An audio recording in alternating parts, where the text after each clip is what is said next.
right. Want to get started, man? For sure. Let's go. Back again, y'all, for episode 3. Week 3. I.D Sports Podcast. You know what I'm saying, man? Today's episode, a little bit more, kind of like our first episode, a little bit of a breakdown of just DFW sports in general, man. Got a lot to talk about. A lot of sad things to talk about, unfortunately. Yeah. It was a lot of happy news last time we recorded, but this time around, it's a lot of bad things going on in the DFW sports world. But I want to get into it, man. Start off with these Dallas Stars. Man, starting off with them. I know it was tough. I mean, great run overall. I mean, let's be real here. I mean, unfortunately, we didn't make the Stanley Cup. Got eliminated in the Western Conference Finals. Back-to-back Western Conference Finals appearance though in 2 years. So take that. Silver lining and things. It's a little moral victory for right now. For sure. Hold on to the pain. Congratulations to the Oilers. Unfortunately, wish we would have beat y'all. But, but they are getting smacked right now. They are getting smacked. They're down 2-0. I will apologize for my "we are fine in the West" comment last episode. We were not fine in the West. You had a John Moran moment. I did have my John Moran moment. That was my "we are not fine in the West" moment. But you can't stop. McDavid. What are you gonna do? Hey, he's like. What are you gonna do? That man's a magician with the stick, bro. Yeah, crazy series. I can't even hate or be mad, even though I want to. But yeah, crazy he played series. off. It was great hockey, man. Unfortunately, it didn't turn out the way we did. But the Stars definitely, like you said, back-to-back appearances. Yeah. We got over that hump to Vegas, and a bright future ahead of us too. Yes, a lot of young players. Pavelski retired. Congrats to him. Well. And it looks like he's going to retire. Nothing official yet, but it seems all things are pointing that way. And if it is so, you're going to retire. Congrats on a great career. Multiple Stanley Cup appearances. Unfortunately, never got the job done. But not a lot of people can say that they've ever been in a Stanley Cup. So that alone, puts you in greatness. And appreciate your time here in Dallas. Whether if this is your last season in Dallas or last season in hockey in general, we appreciate you for all you've done for the franchise. So yeah, I appreciate you, Joe. You're an OG for us. So. Definitely, man. Shout out to him, seriously. Great last season. Finished 27 goals, 6-7 points on the season. Now, his postseason performance wasn't as spectacular as I expected it from him, but, that comes with old age. He is, 39? Yeah, 39. He is 39. He's an older guy. He's had a great career, like you said. Multiple Stanley Cup appearances, multiple Western Conference championships. Yeah, so. So I think he's good, and I think that's why he's, I'll hang it up. Playing the 39, I feel like in hockey is probably hard. I'll say this, like we always say, that's probably our weakest sport is hockey. Honestly. But the physical, commitments that take from hockey, all that bashing and sliding and hitting and fighting and, it's a very contact sport. So, to be able to play that at a high level to 39, you got to give kudos where kudos are due. Oh, for sure, 100%. So, but yeah, man, like I said, we were not fine in the West. We lost to the Oilers. It's okay. It was tough. But like I said, overall great run. I would rather us be knocking on the Western Conference Finals door every year and wondering if we're going to get over the hump into the Stanley Cup than being in worse positions like some of the franchises. So I think where we're at right now is we should be happy as a Stars fan. Obviously, it wasn't what we wanted, wasn't what we dreamed of, but, you can't be mad. Nah, you can't, man. Great run. Great last couple of years, especially. So, can't be mad at them. They're going to get over the hump. Yeah, and I'm really excited to see how much Wyatt Johnson's going to grow, what he can blossom into. Because, we already have Jason Robinson as a great corner piece. I don't know much about offseason and contracts, how hockey works with that stuff. We do have 3 free agents. Yeah. Matt. Matt Duchene? Yes. Duchene? Okay, wow, yes. I didn't know. That's big. Duchene's big. He's a free agent. Then we have another defensive wing. You got... was it Rope Hintz or no? You got me on that one. I know we have 3 big free... Obviously, Joe was one of the big 3, but... Yeah, but he's going to retire. Looking to retire. But yeah, Matt, and then it was another defensive man. We got... was it... I'm trying to blank. I think we traded for him last year. Does it start with an S? Man, you got me. I'm not gonna lie. I literally just seen it today too. As we're talking, I'll look it up real quick. But yeah, I don't. But I also just don't know how contract stuff work in hockey too. Well, they got I know they got $13 million in cap space. I know that for sure. They got so that's what they're gonna have. And I think the only way both of them come back, both the free agents, we want Matt and as soon as you find the other guy, we'll put up his name. My apologies. I'm pretty sure. I think I know who it might be. But keep talking. But unless they take less than their market value, we're not bringing both those guys back. Tough. So that's the problem right there. And then both of them, I believe the defenseman, he meshed with us really good. And they were speaking on it the other day saying that he's really important to bring back. So, I mean. Defensive end, we have Chris Tanev. Chris Tanev, there you go. Yeah, Chris Tanev was huge. He was a big shot blocker. Yes. Huge shot blocker for us in this postseason run. So, no, that would be huge for sure. Him and Matt. Him and Matt. Yeah, Matt Duchene is a big one. No, Matt Duchene's huge for us. I love Matt Duchene. He's one of my favorite players outside of, because Rope Hintz is my favorite star. But outside of Rope Hintz, Matt Duchene's up there with, even though Ottinger gives me headaches, I still love Ottinger. I think he looks like what do you call it? Josh Allen when he has his mask on, his gold mask. Yeah, he kind of looks like Josh Allen. Just with his face. Yeah, just his face looks kind of like Josh Allen. But no, I don't know how. Like I said, I'm not too well versed in the hockey world outside of the Stars to talk about off-season stuff. So I don't know how. It seems as though from what the team I've seen in front of me, it seems though we have a bright future from our young stars and our corner pieces that we do have. But Matthew Shane is a big one. I feel like we should lock up. Matt and then Chris. Those are two big free agents that I know. They said there have been multiple reports that they definitely need to re-sign those guys this off-season. I can't even say which one's more important because they're both are crucial for each side, for what side they play. Chris Tanev is a huge defenseman. Like I said, he's a big shot blocker. And Duchene is probably, I would argue, and I might get hate from like diehard hockey fans, I feel like he's like our third best offensive player, second best offensive player, arguably. I don't know. I've seen Matt Duchene, at least in this playoff run this year, being the most deadliest when he's on the ice, and in the games I've watched over this regular season too, he's been the most deadliest. So obviously outside of like Wyatt Johnson, like I said, who had a crazy year.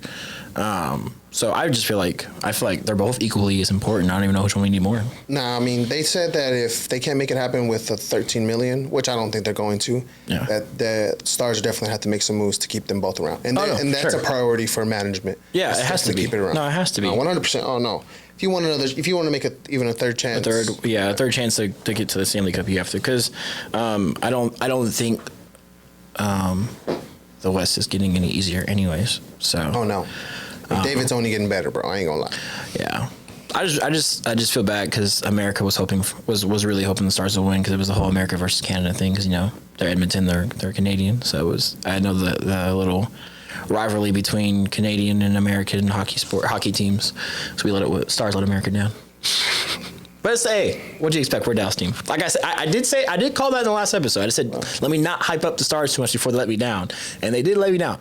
So in reality, I called both. I called that we weren't fine in the West, and I also called that they would let us down. So I did both. I can see that. I did both. But at least we're healthy, unlike some other DFW teams that are not healthy. Like the Texas Rangers. Yes. Oh my God. 18? Was it 18 on the 18 injuries. I mean, throughout the season, like they've missed total like 800 days, if you count them all together. It's brutal. And it's cost us $46 million. Brutal. Wow. Absolutely brutal. And it's just like I can't even be mad at the Rangers at this point, because in the beginning of the season I was kind of getting mad we were losing games, but just the more and more the injuries piled up, and it was not even just like injuries, it was crucial injuries. What more should I expect from this team right now? Until they have a reliable starting lineup to bank on, to get some sort of chemistry going. I can't even be mad at them right now. Dude, when Corey Seager, I'm glad Corey Seager's back, but when Corey Seager went down with that hamstring, bro, I literally was like, bro, like God, like the sports gods do not love us. Like, can we catch an effing break? Like, it was brutal. But I'm glad he had that great game last night. First time back in Dodger Stadium. Well, I mean, he's coming off that, that 14-game hitting streak from May to June. Yeah. And then, before the hamstring injury. Mm-hmm. Hamstring injury. Sorry, my bad. And Corey Seager's pretty much been on offense. No, literally. Last night was the only runs and the only reason why we won. Minus the blessing we had at the bottom of the ninth with the Dodgers ignoring the stop sign. So I don't know who it was. I can't remember who it was that ignored that stop sign, but appreciate you, dog. We'll take the dub. We'll take the dub. Well, they murdered us. Yeah, the game before they murdered it was a 15-2, whatever it was. Yeah, they had a four home run, seventh inning, if I'm not mistaken. Yeah, they scored 7 runs, I think, and I can't remember what inning it was. They scored seven runs. No, they had 4 home runs. Yeah, they had 4 home runs in the 7th inning. So I was like, oh my God. Oh, I know they scored 7. I know they scored 7 runs in one inning. It might have been the same inning. I don't know. Nah, but I'm pretty sure it was that 7th inning. Yeah. When they scored the 4 home runs. It was ridiculous. I was like, all right, bro. I ain't gonna lie. When I looked at the score, I was like, yeah, because I can't remember what I was doing that day. I was, but I couldn't. I wasn't able to watch that game, so I was like, I'll just keep up with it while I'm doing my thing. I remember I was with my wife and I was laying in bed. I was like, oh yeah, the Rangers game's still probably going on. I was like, let me check the score again, and it was. I was like, dang, like I saw. I was like, bro, rough. Because I think when I initially first checked it, I think it was like 2-1 or 3-1. I think it was. I think they scored 3 in the first inning, then we scored 1 in the bottom of the first. So I was like, okay, cool, 2-run game. It's still a chance. And then I checked it every now and then. I was like, ooh, and I was like, let me just stop checking. Because every time I check it, the score keeps going up. So I stopped checking it, and then I came back that one time. I was like, yeah, no, this is a actual evisceration. No, I was at work, man, and I was going to watch clips of it, and then I ended up leaving. The game starts at 9. Yeah. 9:10. I got off at 9. I was able to watch it, some of it, and then I turned it off. I went home, showered at 8. And I looked back at the game. Dang. Yeah, no, it was brutal. It was ugly. I can't remember. I follow Ranger Nation on Instagram.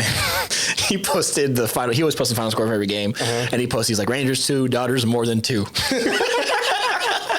Bro, I was dying. I was like, nah, bro. Yeah, I'm not even gonna post the score because there's no point in posting that score, dog. Because that was an embarrassment. That was. But I mean, as many stars. Yeah, I mean, yeah. Like I said, you can't even be mad. Like if you have 18 people or 18 total injuries throughout the year, like what are you gonna do? And I mean, like I said, we were playing the high powered. Yeah, Dodgers are. I mean, yeah. You have Shohei Ohtani, you have Mookie Betts. Come on, bro. Like you go down the list. I mean, that's just your first. That's literally your first 2 in your lineup. Yeah, that's not even including your squad is stacked. So it's not including your bullpen. I'm glad we won a game. Yes, against them. Shout out to Corey Seager. Shout out to Corey Seager. No, for sure. Because we're it's just rough right now. I think we're 6.5 games behind. Yeah, 6.5 games behind the Marlins. We're second place. In the only division. 2 games ahead of Astros. Really? Yes. I mean, hey, what can you do? So, yeah, I'm still glad as of right now they're still worse than us. Yeah, we're like at home we're 16-18 if I'm not mistaken, and we're 16-17 on the road. On the road, and then in our last 10 we're 5-5, bro. We're splitting it right down. Yeah, I think that's 10. I really think that's a win, honestly. 5-5 with how many injuries we've been piling up. I mean.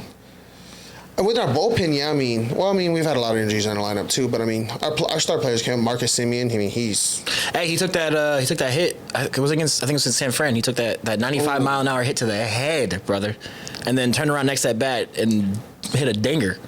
So I mean, Marcus Semien, he's been going off. Remember, he also hit that leading pitch off. Homer as well too. Yeah, I forgot what team it was against exactly, but. And then I know he finally broke his streak of a starting game. Yeah. I think it was a couple series ago actually, or it might have been against San Fran. It might have been, but he broke his. They didn't play him, so he broke his. He rested that game, so he broke his streak of starting. It was like 300 something. Yeah, it was crazy. It was crazy amount. But I mean, Marcus Semien, dog. I mean, like I said, we still have. If we get healthy, we still have a great team. Yeah. Oh no, 100%. I mean, you still have that same championship squad. With that same championship manager that can right the ship. That's where I'm at. I'm panicking, but I'm not panicking by the Rangers because we're barely about to hit midseason. You know what I'm saying? So if we can get healthy at the right time, we're only 6.5 games behind. It's not that bad. Come post All-Star break, if we can get the right guys, at least majority of our decent guys back into some shape. I think Nathan Valdi came back too as well. Yeah. That's going to help us out. So I'm saying, so if we get some of our guys healthy, man, I feel like we can really, step it up and make it. And you don't have to get this. You don't have to be the best team in the AL. Just make the playoffs. That's not that hard. If we get in, we got a chance. That's what I'm saying. As long as we get in, we're healthy. I trust Bochy. I trust those guys to figure it out. Like I said, it's more so the management that's making me feel safe. If we didn't have Bochy, I would probably be panicking. It'd probably be a jump the ship moment. Like, this is not going to mean anything this year. But with Bochy being here, I trust. Bochy proved me last year. I mean, obviously his management career proves that I should trust him. But seeing him on my team last year, watching him, because this is basically what happened last year too. Yeah, I was just about to say we were pretty much in the same position. Yeah, the only thing that changes from this year is we started off hot and then got injured. This year we started off injured. So I mean, it's the only difference from this year, from last year. So like I said, as long as we can get healthy, I'm not worried about the Rangers. Yeah. I think if we get in the playoffs, we have a chance. Straight up, because I trust our management, I trust our squad. We still have a great squad.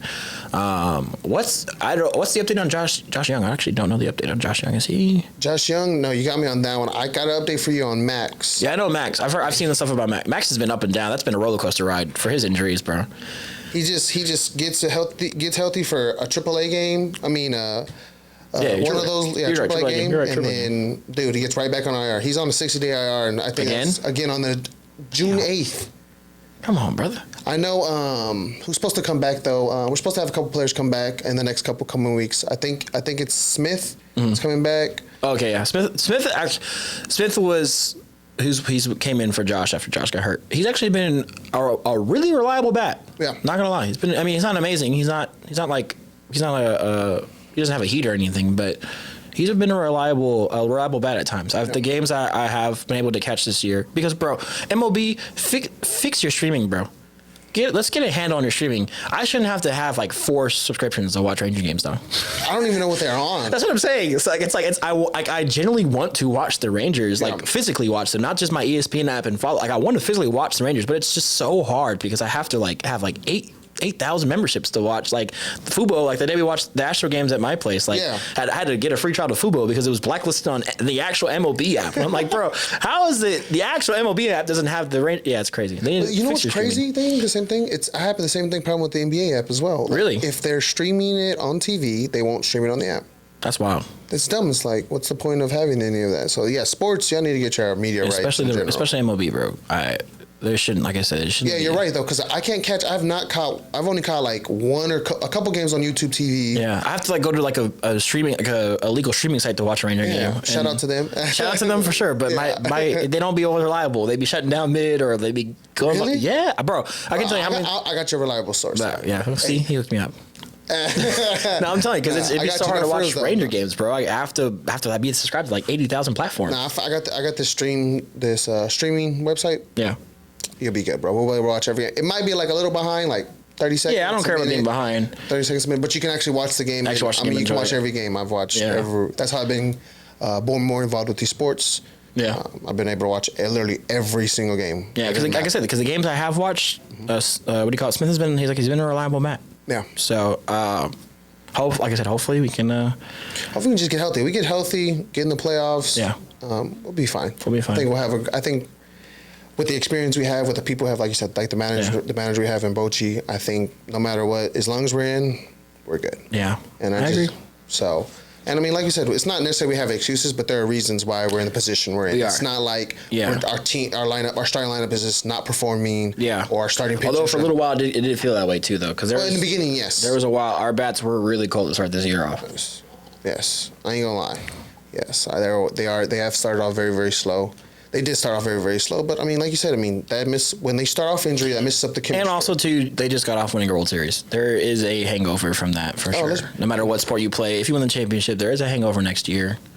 It just depends on how you take it. And like I said, they've been taking as best they can despite all the injuries. So, I mean, can't take that away. So, I mean, like you said, as long as we perform this upcoming season, the rest of the season, and then get into the postseason, we'll be out. You know who doesn't have excuses? The Dallas Cowboys. Holdout City today, boys. We're in Holdout City in Dallas. Thank you, Justin Jefferson. Yeah, J. Jett is resetting the wide receiver market. Resetting the market, period. Man. No, wow. Period. What was it? What was this? What was it 140? What was it again? I know it's 3 years, $35 million a year. It's crazy. It's insane. And insane. I think like it's like 100. I don't know if it's fully 120. I think it was 120. I think most of it's guaranteed, if I'm not mistaken. Yeah, no, it's just a stupid contract. It's a crazy stupid contract, as in that's a lot of money, and stupid contract as in it's a stupid contract for the Vikings. Yeah, you think so? Yes, because now I feel like with wide receiver, I think you're saying that now because obviously we support the Cowboys, and that hurts us on the CD negotiations. I just think with the Vikings, who do they like? You paid JJ obviously to keep him there, but like, who else do you have? You don't even have a quarterback right now. Well, we're kind of going to be in the same predicament if we don't re-sign Dak. No, I agree. I'm not. But I'm just saying for the Vikings' sake, that's why I think it's a dumb contract. Was what I'm saying, because it's just like you don't even have a quarterback reliable to throw to him. I mean, that's if McCarthy turns out good, because he didn't go to the Vikings. Am I tripping? Yeah, he did. Yeah, so it's like that's if you rely on it, and I'm pretty sure. Who did they have? Isn't there a quarterback battle in Minnesota anyways between him and someone else? If I'm not mistaken, Sam Darnold is actually a starter. Oh, really? Yes, he is. They actually just named him the starter. Wow. They just named him the starter literally within the last week or two. If you're getting beat by Sam Darnold, my take might have been right in episode 1, bro. If you're getting beat by Sam Darnold, come on, bro. Sam Darnold? Some people, there has been reports that he has been struggling in minicap. And I also feel like Sam Darnold may also just be like a reliable vet. type option where it's like, oh, maybe McCarthy's not ready. Let's just put Sam Darnold in because he's a vet. So I mean, not hate too much, but Sam Darnold though, he is a rookie. Sam Darnold though, come on, bro. I give you. I mean, he can make it in any. Come on.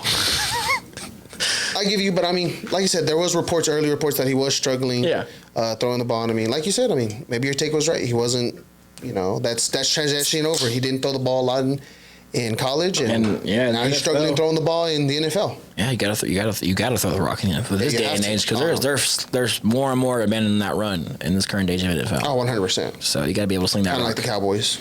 Yeah, don't remind me. But speaking of them, like I said, we got a whole bunch of contract holdouts, man. Yes. Jerry is playing his dumb game again. And I don't know how it's going to go because the more you wait, the more people get paid. Justin Herbert just got paid. Or what do you call it? Trevor Lawrence just got paid. Stupid. Now, that's a stupid deal.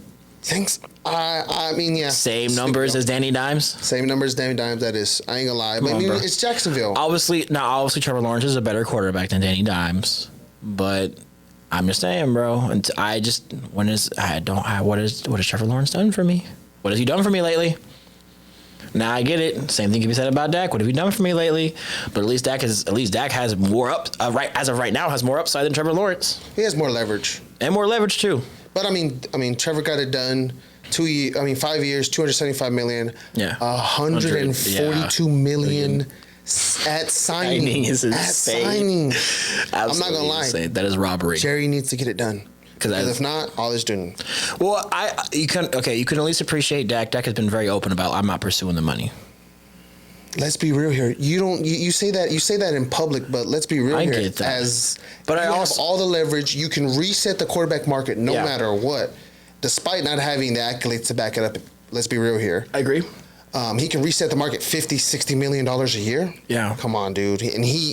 If you don't think he's not thinking about it, or his agent's not trying to do it. His agent may be thinking about it for sure, but that falls on Jerry, though. I mean, he's got to take care of himself, too. Of course. I mean, he just had a newborn child. Yes, he did. Got to take care of that. Congratulations, Dak. Congratulations, Dak, for sure. You and the family, my bad. Don't want to miss not just you. I mean, yeah. But no, to me, it's no one's fault but Jerry's. Oh yeah, 100%. Fan base can be mad as they want. It is even if Dak does break the market and sets a new bar. Like, can't blame no one but Jerry, bro. I mean, pretty much we have to re-sign him because if we let him walk, we have the largest dead cap in NFL history hit because of him. So we have to re-sign him. That's on Jerry, bro. That's on the front office, man. So who do you re-sign? Well, you got 3 contracts coming up. Yeah. Dak, CD, Michael. Who do you sign? You're only gonna be able to sign 2. The way it's looking right now, it's looking like Micah has to walk the way he's been acting. Have you not seen all that stuff about Micah, man? I mean, it could also just be the 3-letter networks and other networks, 4-letter, 3-letter networks pushing agendas. But even just from the clips I've seen Micah, like he had that. Can I see what he said about Zim? No, you got me. He was talking about. They basically asked him, what's your relationship with Zim so far? And he was like, me and Zim have we've barely spoken more than 3 words together, And it wasn't like on some we barely spoken 3 words together. Like it was more of that's just how Zim is. People told me it's how Zim is, and he was talking about how he's excited that Zim's gonna bring a more a linebacker focused defense to this team. But he was like he's never played with Michael Parsons before. It just seemed very much so kind of self-indulgent. I mean, Micah seems like that, though. I mean, if I'm being honest, and like I said, I've never met him personally. Yeah. He's been at my job. I've seen him. I've been around him. So I'm not going to speak on his character as if I know him on a personal level. Yeah. But the times I have seen him, the times I've been around him, it has been very self-indulgent moments. I love Michael Parsons. I love his talent. I love what he brings to his football team. But I just feel like he's not setting himself up. He's not setting himself up the best to be in the public eye right now. I feel like it's his problem. You think he wants to be a Dallas Cowboy for life? I think so, but I also think personally I just feel like Micah doesn't like what's going on within the team, understandably so. But his comment, I wish I could find the exact words for you. I could even look it up, but it just didn't sound positive what he was talking about with Zim. It sounded very. I don't know. I just like his comment. He did have a great relationship with. Let's be real. Yeah, I know. He loved Dan Quinn. Yes, I know. And he was with them for 3 years. I understand. To him, maybe it's a bad breakup, bro. Maybe he wanted Quinn, to stay there. And I mean, obviously didn't turn out that way. And it's hard adjusting to a new defensive coordinator. No, I agree. Yeah, he said honestly, me and Zim have probably said a total of 20 words together. He's a very quiet person. All I keep hearing from coaches is Zim likes this, basically, likes it this way, likes it that way. Mm-hmm. So I can't wait to sit down with him because that would be pretty cool. Obviously, old school mindset, old school mentality. I think he's had a lot of great players. He ain't never had a Micah before. Obviously, there's some things I've got to get used to. It's going to be a compromising relationship. See, that's what I'm saying. Like, it's just... I can see what you're saying. It's kind of standoffish. Standoffish and very, self-indulgent. Like, oh, he's never had me before. And he's going to have to learn to let you know. I know he wants to do certain things his way, but this is the Micah Parsons. You're going to do things Micah Parsons' way, too. And it just felt very, I get you, bro, but, it's Mike Zim. Yeah. He's your head coach.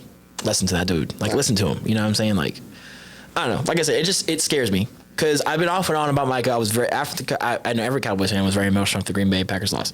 I was very much so mad at Micah for how he handled the loss and stuff like that. And I've been trying my best to take the emotion out of the Cowboys takes for me, but he just makes it so hard because he be saying some stupid things sometimes. He does. And I feel like that comment was just bro, why? Why? Even if you feel that way, why? Don't put yourself. You're a Dallas Cowboy. Don't do that to yourself, bro. No. Don't put yourself. The spotlight's on. The same thing with DeMarcus Lawrence. Oh, I guess we're just tired. Come on, bro. Why would you say that? Why would you say that? Even if that's true, even if you were tired, don't say that out loud. Yeah. Especially as a Dallas Cowboy, don't say that out loud. You are setting yourself up for everybody, fan, player, front office, janitor, to get shredded on, bro. No, 100%. So that's my problem with Micah. It's bro. You can see the immaturity still within him. Obviously, the talent is there. Obviously, what he brings to the field is there. I just feel like right now he's going through his immaturity growth right now. Yeah. So I'm just hoping. I'm just hoping that the Cowboys don't use that as a reason to ship him off. Because I love Micah. I think he's the reason why our defense is the defense as it is. Without him, that defense is nowhere near as great and as dominant. So, but I don't know who you get rid of, honestly. It's gonna be tough, no matter what. No matter what they choose, their core. No matter what, they're the core in their positions. Yeah, and and the other side of the ball. Obviously, you can have a great quarterback. You're gonna ball throw to. Don't matter. Same thing with receiver. You can be a great receiver. You know how to throw it to you. Exactly. And then linebacker. If you don't got a great defensive. We see what happens when we don't have linebackers. Yeah, we get run over like crazy. We still didn't make any moves. Man. For a linebacker, even though that was our biggest problem. Yeah, and then it was glaring all year long too. All year. Like you said, the Miami game, the Buffalo game, all they did was run. Yeah, and it was old school football. What happened in Green Bay? Run. Aaron Jones literally said, "I own the Cowboys." They were laughing. Yeah, bro. Oh my God, I'm not gonna lie. It was honestly embarrassing. It was embarrassing no matter what. But before the game, they were just so confident, man. They knew Aaron Jones I'm gonna score 3 touchdowns. He literally said it. And I just don't know. I really just don't know what to expect from this team this year, man. I had some sort of hope going into this offseason with who was available given starting the offseason. And obviously, as we know, the infamous Jerry line, we're going to go all in, and we don't know what the definition of all in still means to this day. But it's just I'm just trying my best to reserve my excitement for the Cowboys. Obviously, it's my team. Obviously, it's the franchise I care about, and I would love to see succeed. But Dak Attack brought this up a lot, too. It's I feel like at this point now, I'm rooting for players. I'm hoping Dak has a good year. I'm hoping CD has a good year. I'm still going to root for the Cowboys. Obviously, it's my team. Yeah. But it's just at this point, I'm rooting for players. I hope players do well. Because I just don't trust this franchise. I don't trust the front office. I don't trust Jerry. I don't think they're putting this team in the right direction to win a bowl, to even get to a Super Bowl, to even get to a NFC Championship game. I can't put my faith in this team this year. I feel like this is the first genuine year I am walking into the Cowboys season being if we go 16, cool. If we go 16-0, cool. I really don't care. Whatever happens. I'm here for it. I'm here for a roller coaster, whatever it is. Honestly, you're better than me. I got low expectations. I have low expectations, especially when I seen the schedule. The schedule's brutal. The first 8 weeks, bro. One of my friends, once again, shout out Drake. Me and Drake we always arguing, bro. I mentioned this man last. He's gonna be a guest on this podcast. Has to be, because me and him be arguing all the time.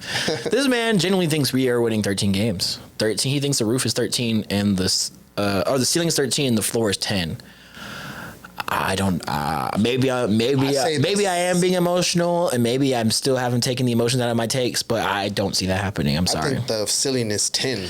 I think the ceiling is 10, 100%. I think if somehow we have pieces that shine bright when they shouldn't have, I think the ceiling is 10 as well. Yeah. Because I can pull up our schedule to fact check it. Because we were talking about the first what do you call it? The first 8 weeks. First 8 weeks, yes. We faced what? Browns opening week in Cleveland, and a healthy Browns squad is a scary Browns squad. Especially that defense. And with our offensive line deficiencies.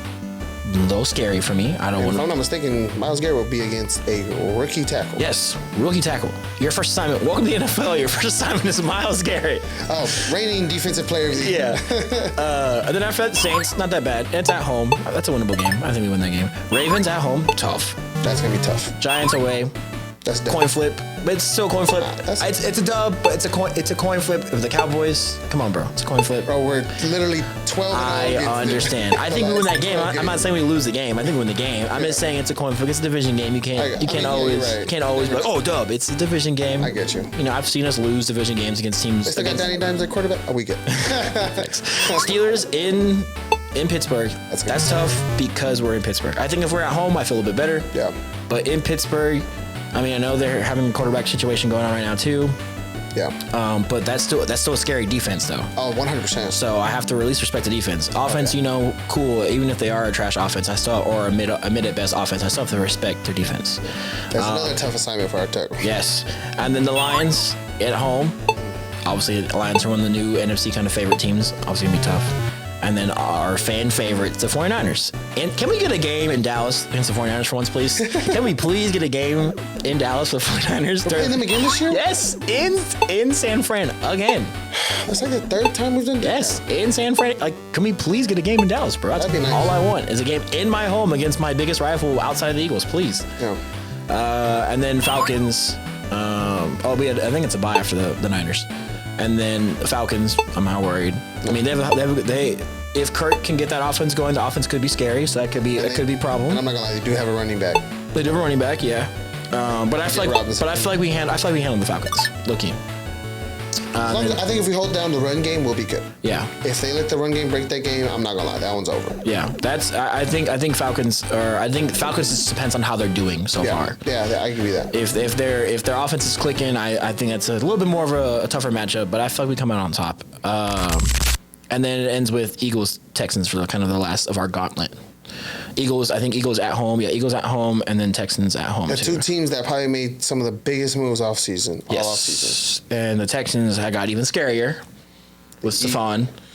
I told you last podcast episode, or first podcast episode, I personally don't think the Eagles are going to be that good. I think they're going to be right there with us, personally. So I think we split, or maybe even sweep the Eagles.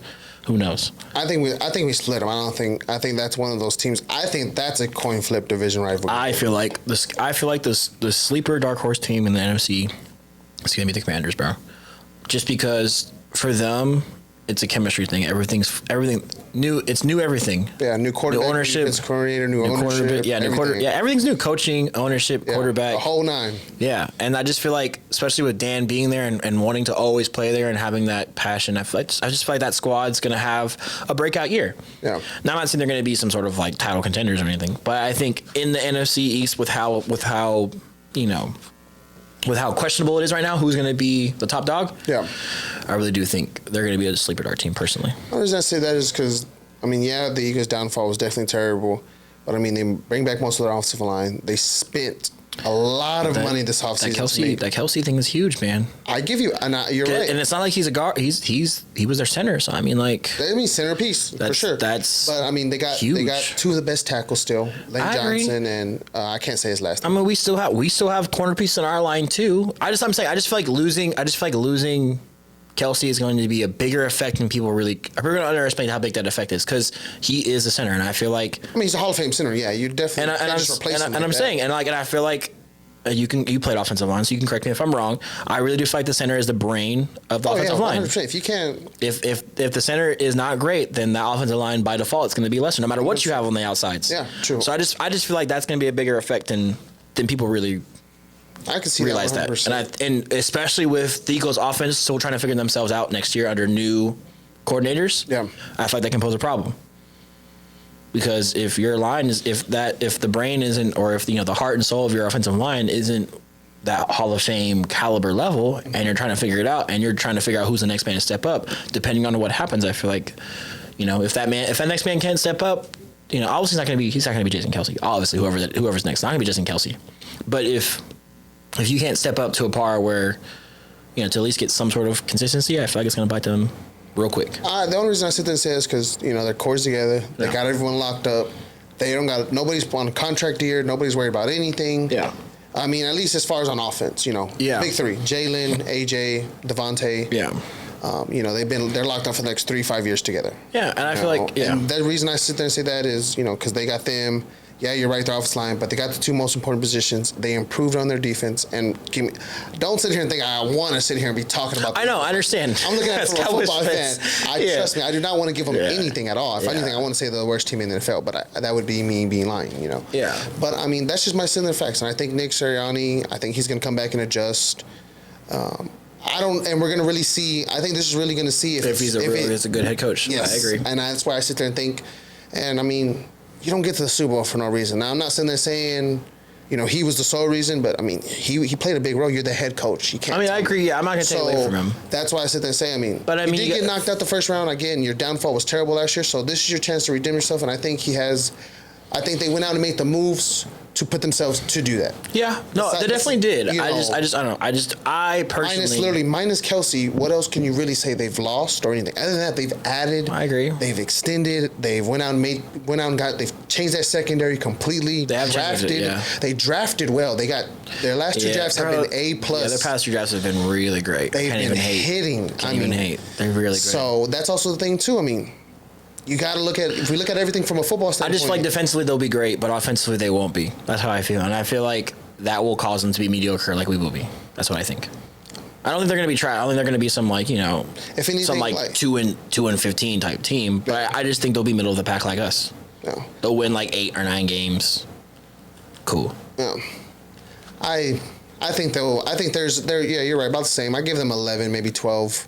Wins? Really? Well, no, for their ceiling. Oh, for their ceiling. I think they're the same boat as us, like you said. 10 or 11. I mean, I think depends on how the series goes, like you said, and how they start off. Because I mean, like I said, I feel like they made the right moves to be a good football team, just like the Washington Commanders did. Yeah. I think they've made some moves to be, like you said, be that dark horse sleeper. When I say Commanders are going to be, hold on, bro, they added Saquon Barkley. I just forgot that. If he could stay healthy, come on. I just realized that. Wow, that's a big thing. It is a big signing. Missed. I understand that. But I'm saying, bro. I don't know how you do that though. Saquon straight. Wow. Yeah. That was dog. That was some dog, bro. Hey, I feel you for New York. I did the same thing. The fans were.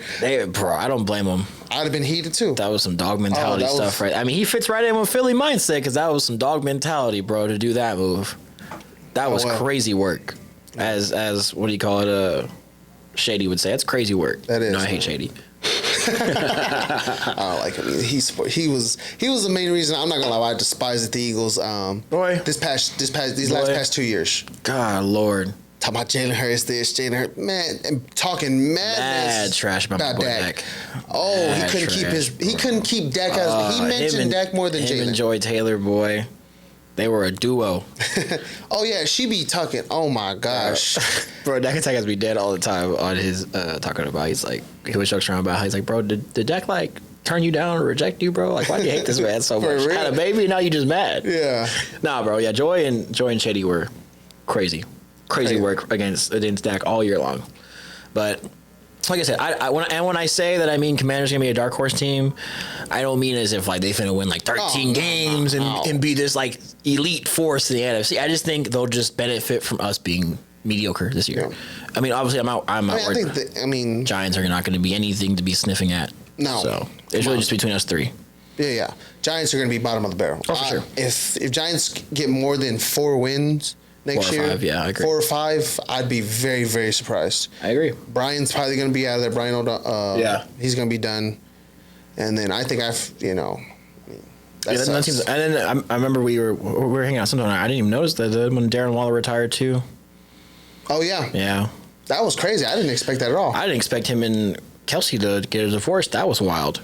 I didn't even remember that. Yeah. Oh, they did. Like, didn't they marry like last year? Yeah. Wow. Yeah, they already divorced. Didn't he come out with a country music song? Yeah, they've been flaming him for his music video, bro. I ain't gonna lie, it is trash. I haven't watched it yet. I have yet to watch it. I just feel like I knew it was going to be trash or cringe. Like, I'm just going to save myself the trouble and just respect you, Darren Waller, and wish you the best. You know what I'm saying? I think they posted. That's the only reason. I did not go look. Yeah, I've seen memes about it. I haven't fully like sat down and watched or heard like full, like more than like 10 seconds of the song. Wow. Yeah. That's same. So I get you, man. That's crazy. So I'm like I said, I'm not worried about the Giants. Like I said, and like I mentioned, I don't think the Commanders are going to be this elite offensive elite NFC team. I do want to see Jalen Daniels succeed, though. Yeah, I do. But I don't want him to succeed against us. Yeah. You can win against the Eagles. You can win against Giants, the Eagles and anybody else, but you better go 0-2 against us. Better every year. Every year. Now, Jalen Daniels, that was a great pickup for them for sure.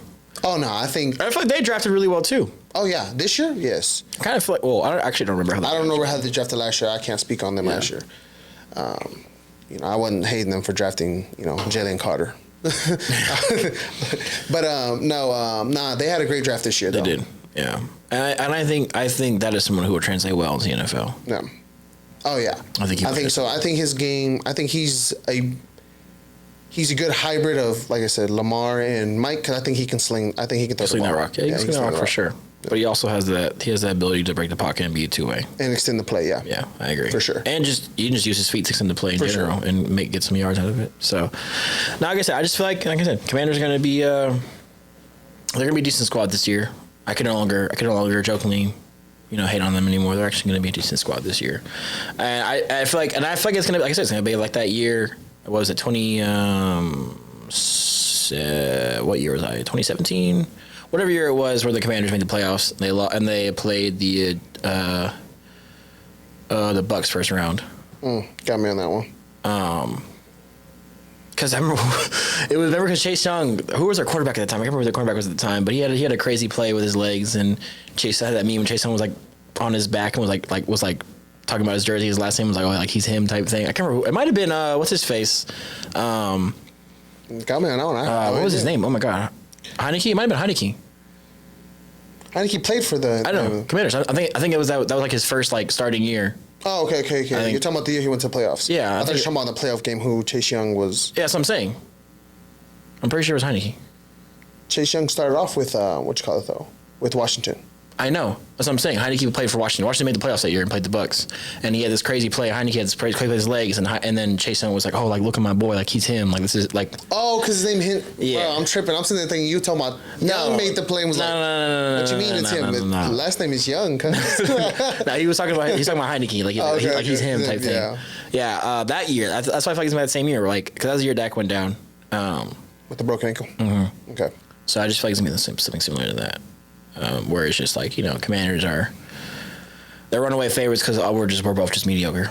Wow, I think I'm keeping solid with my prediction in the first episode. A way too early prediction. Yeah, I mean I think Eagles are still as much as I just know the Cowboys won't repeat. I don't think the Cowboys definitely won't repeat. And prove me wrong. Prove me wrong. I would love for you to prove me wrong, but I don't think they will. No. And then I think it's Boys, and then I think it's Commanders, and then Giants. The Giants. Yeah, Giants for sure. Like I said that first episode. Giants for sure lock at 4. Yeah. Oh, yeah. That's the only one I'm guaranteed. The other 3, they may fluctuate. But no, I just want the Cowboys to be all in one day. You know? we gotta pay our guys first though. Can't do anything until we pay our guys. No matter what. Yeah. You gotta figure out who you're gonna pay. You gotta make some room. Yeah. And the problem was pushing Dak's money back. So that's what I'm saying. Dak's just got all the leverage in this, bro. It's the Jones' fault, bro. And then, like I said, the longer you go on, Jamar still is waiting on his contract. Yeah. If he gets a fat contract and it's bigger than what do you think CD's going to want? Exactly. So he needs to get these deals done because Dak's only going to cost us more. Especially because after the year CD had, solidifying himself as a arguably top 3 receiver. No, he is a top 3 receiver. I know. I'm saying, people be. Oh, yeah, of course. Well, arguably as in where he fits 3-2-1. Oh, okay, that's what you're saying. Okay. Yeah. Solidifying himself as arguably for sure, and being a number 1 receiver because that was his biggest. He can't be a number 1 receiver. Yeah, obviously proved that this year you can be. Yes, easily. Because I personally think he's the second best receiver in the NFL. Personally, yeah, I have JJ as above him. I would put him. It would be him, JJ, and Tyreek. Tyreek. Well, switch JJ and CD. Same order, pretty much. Okay. But, Tyreek is at third. Those would be my top Tyreek's three. at third for me. I ain't gonna lie. A.J. Brown might be my fourth, bro. A.J. Brown's fourth. And I think Jamar fits at five. Jamar 5, yeah. Yeah. No, but CeeDee Lamb solidified himself as a top 3 receiver, as a number 1 receiver. And, I mean, he's gonna win his bag. Rightfully so. Rightfully so. Especially someone like Jamar is getting paid more than him, and JJ. No, I'm saying like if Jamar gets especially if Jamar gets paid and he gets paid more than him, you're gonna. I'm like, bro, I'm better than Jamar. What the heck? And then Dak's gonna compare the same situation. Yeah. Oh well, Joe and Jamar got it. They got figured out. Especially after Trevor Lawrence, bro. If I'm Dak, I'm like, Trevor Lawrence got how much? All right. True, because Trevor Lawrence got more playoff wins. Obviously he's been in the league longer, but I mean, even if you compare the first 5 years, yeah. I mean, stats back it up, like you said, Danny Dime stats. Yes, that's what I'm saying. I'm not gonna lie. When I seen the comparison, because they do like blind resumes, or when I did it, it was like A/B. Have you seen the Dak and Mahomes resumes? Oh yes, the last together? Yes, the last 20 games? If I'm not mistaken. No, I think it was. I'm pretty sure it was a lot longer span than 20 games. Sure. Nah, it was like 20, 25 games. If I'm not mistaken, the last 20, 25 50 games. 50? Yes. No, it was not, bro. Yes, 50. In the last 50 games, Dak is 33-17. Mahomes is 36-14. Passing TDs they're even at 105. Interception, Dak has one less than Mahomes at 38. Mahomes is 39. Passer rating, Dak is beating Mahomes with 101.3. Mahomes is 98.9. Yards per attempt, Dak is beating him 7.6 compared to 7.5. And completion percentage, Dak is beating him 68% or 68.4 compared to 66.8. Wow. The last 50 games. 50 games? I thought it was like 25. Yes. Wow. Yes. That's basically 5 seasons, essentially. Around 4 to 5 seasons, the past 4 to 5 seasons. Yeah. But you know what people are going to say. Super Bowl rings, and that's where I say. And I mean, MVPs too. MVPs too. Yeah, but I mean. That's a regular season award. It's a regular season award. I mean, even though Dak, I think, should have arguably had his first one, if he. I don't think it was arguably. You don't think so? No. I mean, bro, CMC made. Come on, dude. Yes. That's a great thing. That's a great, what you call it? Lamar definitely shouldn't have won. I'll tell you that. That's for sure. To me, I think it was only between Dak and CMC. I think CMC for sure. Dak, CMC. But I get a quarterback award. I know you're going to say Brock. No, not Brock. I actually don't think Brock. Wow. I think Dak, CMC, and Tyreek. Personally. Okay, I can give you that. Yeah, those are my 3. Like, actual MVPs. If even one of them win, I would have been like, all right, cool. Yeah. You know what I mean? I don't think Brock, not because Brock's trash, just because like we talked about in the first episode, just the team he had around him. I get you. The life and soul of that team was not Brock. It was CMC. I get what you're saying. Yeah. Yeah, no, 100%. When you have 2 MVPs on your team, you should. Yeah. Well, I know what you mean. No, sure. So, but yeah, like I said, people are going to bring up Super Rings. And this brings back to my conversation we had in the car, bro. Like I said, just one franchise cares about the other one franchise doesn't. Elaborate on that. Go ahead, because you actually made some great points in that. So we were discussing this on the way here, talking about because I brought up how I feel like the Cowboys have never cared for Dak in his entire career here, and my point is it's not that they haven't made any moves, because they always say they've made moves for him. Brandon Cooks, Amari Cooper. They drafted CeeDee Lamb. CeeDee Lamb fell in our hands. Yeah, CeeDee Lamb fell in our hands for sure. So they made moves to save face, I feel like, with Dak, where it's been, we gave you this, we gave you that, but when it came playoff time, we played teams that actually put effort into the franchise, the 49ers of the world and the Lions of the world. We didn't play the Niners or the Lions, but you know what I mean, like the teams that actually put effort into their franchises to get them ready for moments like the playoffs. We get exposed, which is why when it comes playoff time, when we play against one of these top teams, we typically end up losing, because we are doing a whole bunch of Band-Aid fixes all the time, where it's, for example, we just talked about linebacker all year long. We knew the problem was our running game and our linebackers. We knew that we didn't have an established running game, which is a part of our offense. And we knew defensively, we had no depth at linebacker through injuries, stuff like that. So instead of going out and either trading, spending money, or doing so to acquire things to patch up and fix the problems you have, we relied on our guys, or we relied on these Band-Aid fixes. Oh, well, Leighton Vander Esch is doing well. Okay, well, Leighton Vander Esch got hurt now. Oh, well, Clark is doing well. He's playing above his pay grade. Yes, but Clark in a playoff game is not going to win you a football game. Micah Parsons constantly being on the D line is not going to win you football games, and we're getting gashed. So it's like we're doing these Band-Aid fixes, and then wondering why when we play against these teams that actually put money, effort, energy into their team and team building while we get exposed all the time. And that somehow ends up falling on Dak because, like I stated before, I truly think the only game in his playoff career where I've been like, wow, Dak, it is your fault. Like, your play is what determined the success 100% of this team, and it was your fault, was that second round divisional game against the Niners. Yep. Because the defense played exceptionally well. 19 points against that offense was a great game. Yeah, Trayvon Diggs had that interception that could have changed the tide too. But at the end of the day, that defense played out of their mind. Yeah. 19 points. Dak, his play suffered and made us lost. Those interceptions cost us big. Ruined momentum. Allowed our offense not to get going. Now, Tony Pollard getting hurt does play a role too. Yeah. But I truly felt like that entire game fell on Dak Prescott. All the other games of his postseason career had either been not his fault completely, the rookie game against Green Bay, where he literally made a comeback and our defense couldn't stop Rodgers on 3rd and forever, or this his St. Louis 2016. I think it's 2016. Yeah, St. Louis. Whenever we lost second round, when him and Amari Cooper were the only people who showed up, defense got ran over. Literally. 2 running backs in 200-yard games, insane. And then other games where it was a team. It was a complete and utter implosion from the team. Like we're talking about, like that. Dang, CJ Anderson did run us over. Yes. In the Rams game. I remember him crazy. And Tom Gurley just went crazy. Yes. Oh my, wow. Well, you had to bring back that flashback, bro. And so, like I said, even the most recent game, Green Bay, regardless of Dak's play, whether he had a perfect game or he had the game he had, defense still gave up 41 points. And it'd be very hard to come back. That's a tall task. Yeah. No matter what team you are. If I told you, hey, you have to beat 41, you'd be like, oh my, okay, like, bruh, it's a hard task. In the NFL, is a hard task to go over, no matter what team you're playing on. I don't care if it's Mahomes. I don't care. That's the hard task to come over. So it's like, or to overcome. So like, I can't sit here and, like I said, I feel like it's 70. For me personally, I feel like it's 75-25. 75 the franchise's fault, 25 Dak's fault. Because in those moments, what has the franchise truly done to show you that they actually believe in that man? I just feel like I look at all the other franchises, the Lions and the Niners, the first that come to my head, it's just like they go out and they improve. The Eagles are a prime example too. They go out and they improve. Jalen Hurts his year before Super Bowl run when he got bounced first round by the Buccaneers, by Tom Brady. Mm-hmm. They went out, got him. They got him a coordinator that builds to his strengths. Got him someone who designs a playbook that fits to his strength and not try to force him into something he's not. And they got out and went out and got him weapons. Yes. And what happened? They almost won the Super Bowl.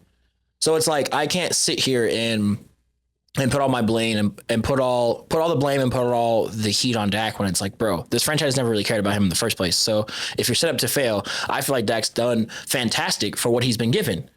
I feel like every time he's been under center, he's led these teams to historic offenses, and I feel like that's been him. And it's been proven because we had different coordinators now, and we've had number one offenses every coordinator. Scott Linehan, Kellen Moore, and now with what do you call it? I'm forgetting our recent coordinator. Why am I drawing a blank right now? Oh, it was McCarthy. McCarthy offense. McCarthy was McCarthy offense. this year. I was trying to think of the. I was like, who is our guy from what do you call it? I mean, he was on paper he's their coordinator, but it was really McCarthy and the guy from McCarthy Seattle. was called in place. Yeah, a guy from Seattle. I can't remember his name right now. We picked him from Seattle. But like over the 3 coordinators we've had in his career so far, he's always had a number one offense, at least at some point. So it's not him. It's not him. He's not the problem. Now, is he necessarily like? Is he adding to the solution sometimes? No. But I'm not going to sit here and put the blame on him. So, like I said, I don't think he's ever truly been given the love that other franchises give him. And that falls on the Jones.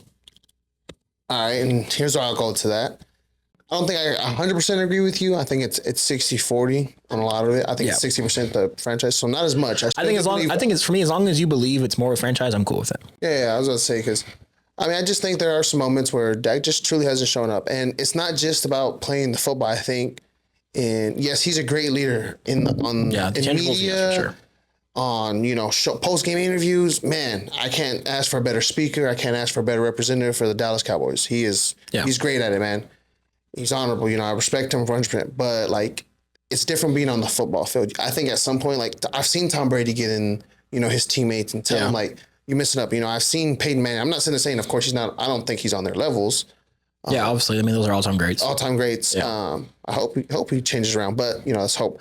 But, I mean, I've seen him sit there, and they've had to do what they've had to do. Aaron Rodgers, he's not the best teammate, but, they've won with him. And these people, what I've noticed about winning quarterbacks is what it seems is they have to carry around attitude. Troy Aikman, same thing. He even said it. He had to sit there and do that it. famous video of him post the '90s greatness. He was like, "We're just effing around, blah blah blah." There's not a lot of guys. You know, he was getting on the assistant coach. It was, I can't remember what assistant coach it was, but he's talking about how guys are lazy and they're entitled and all that stuff. Yeah, and I feel like that's the way it is, and I feel like Dak is just shown to be too nice sometimes. I can get behind that. And that's why I sit there and say sometimes that can reflect on the football field. I'm not saying like, you know, just sometimes you gotta be a dog, and I feel like Dak.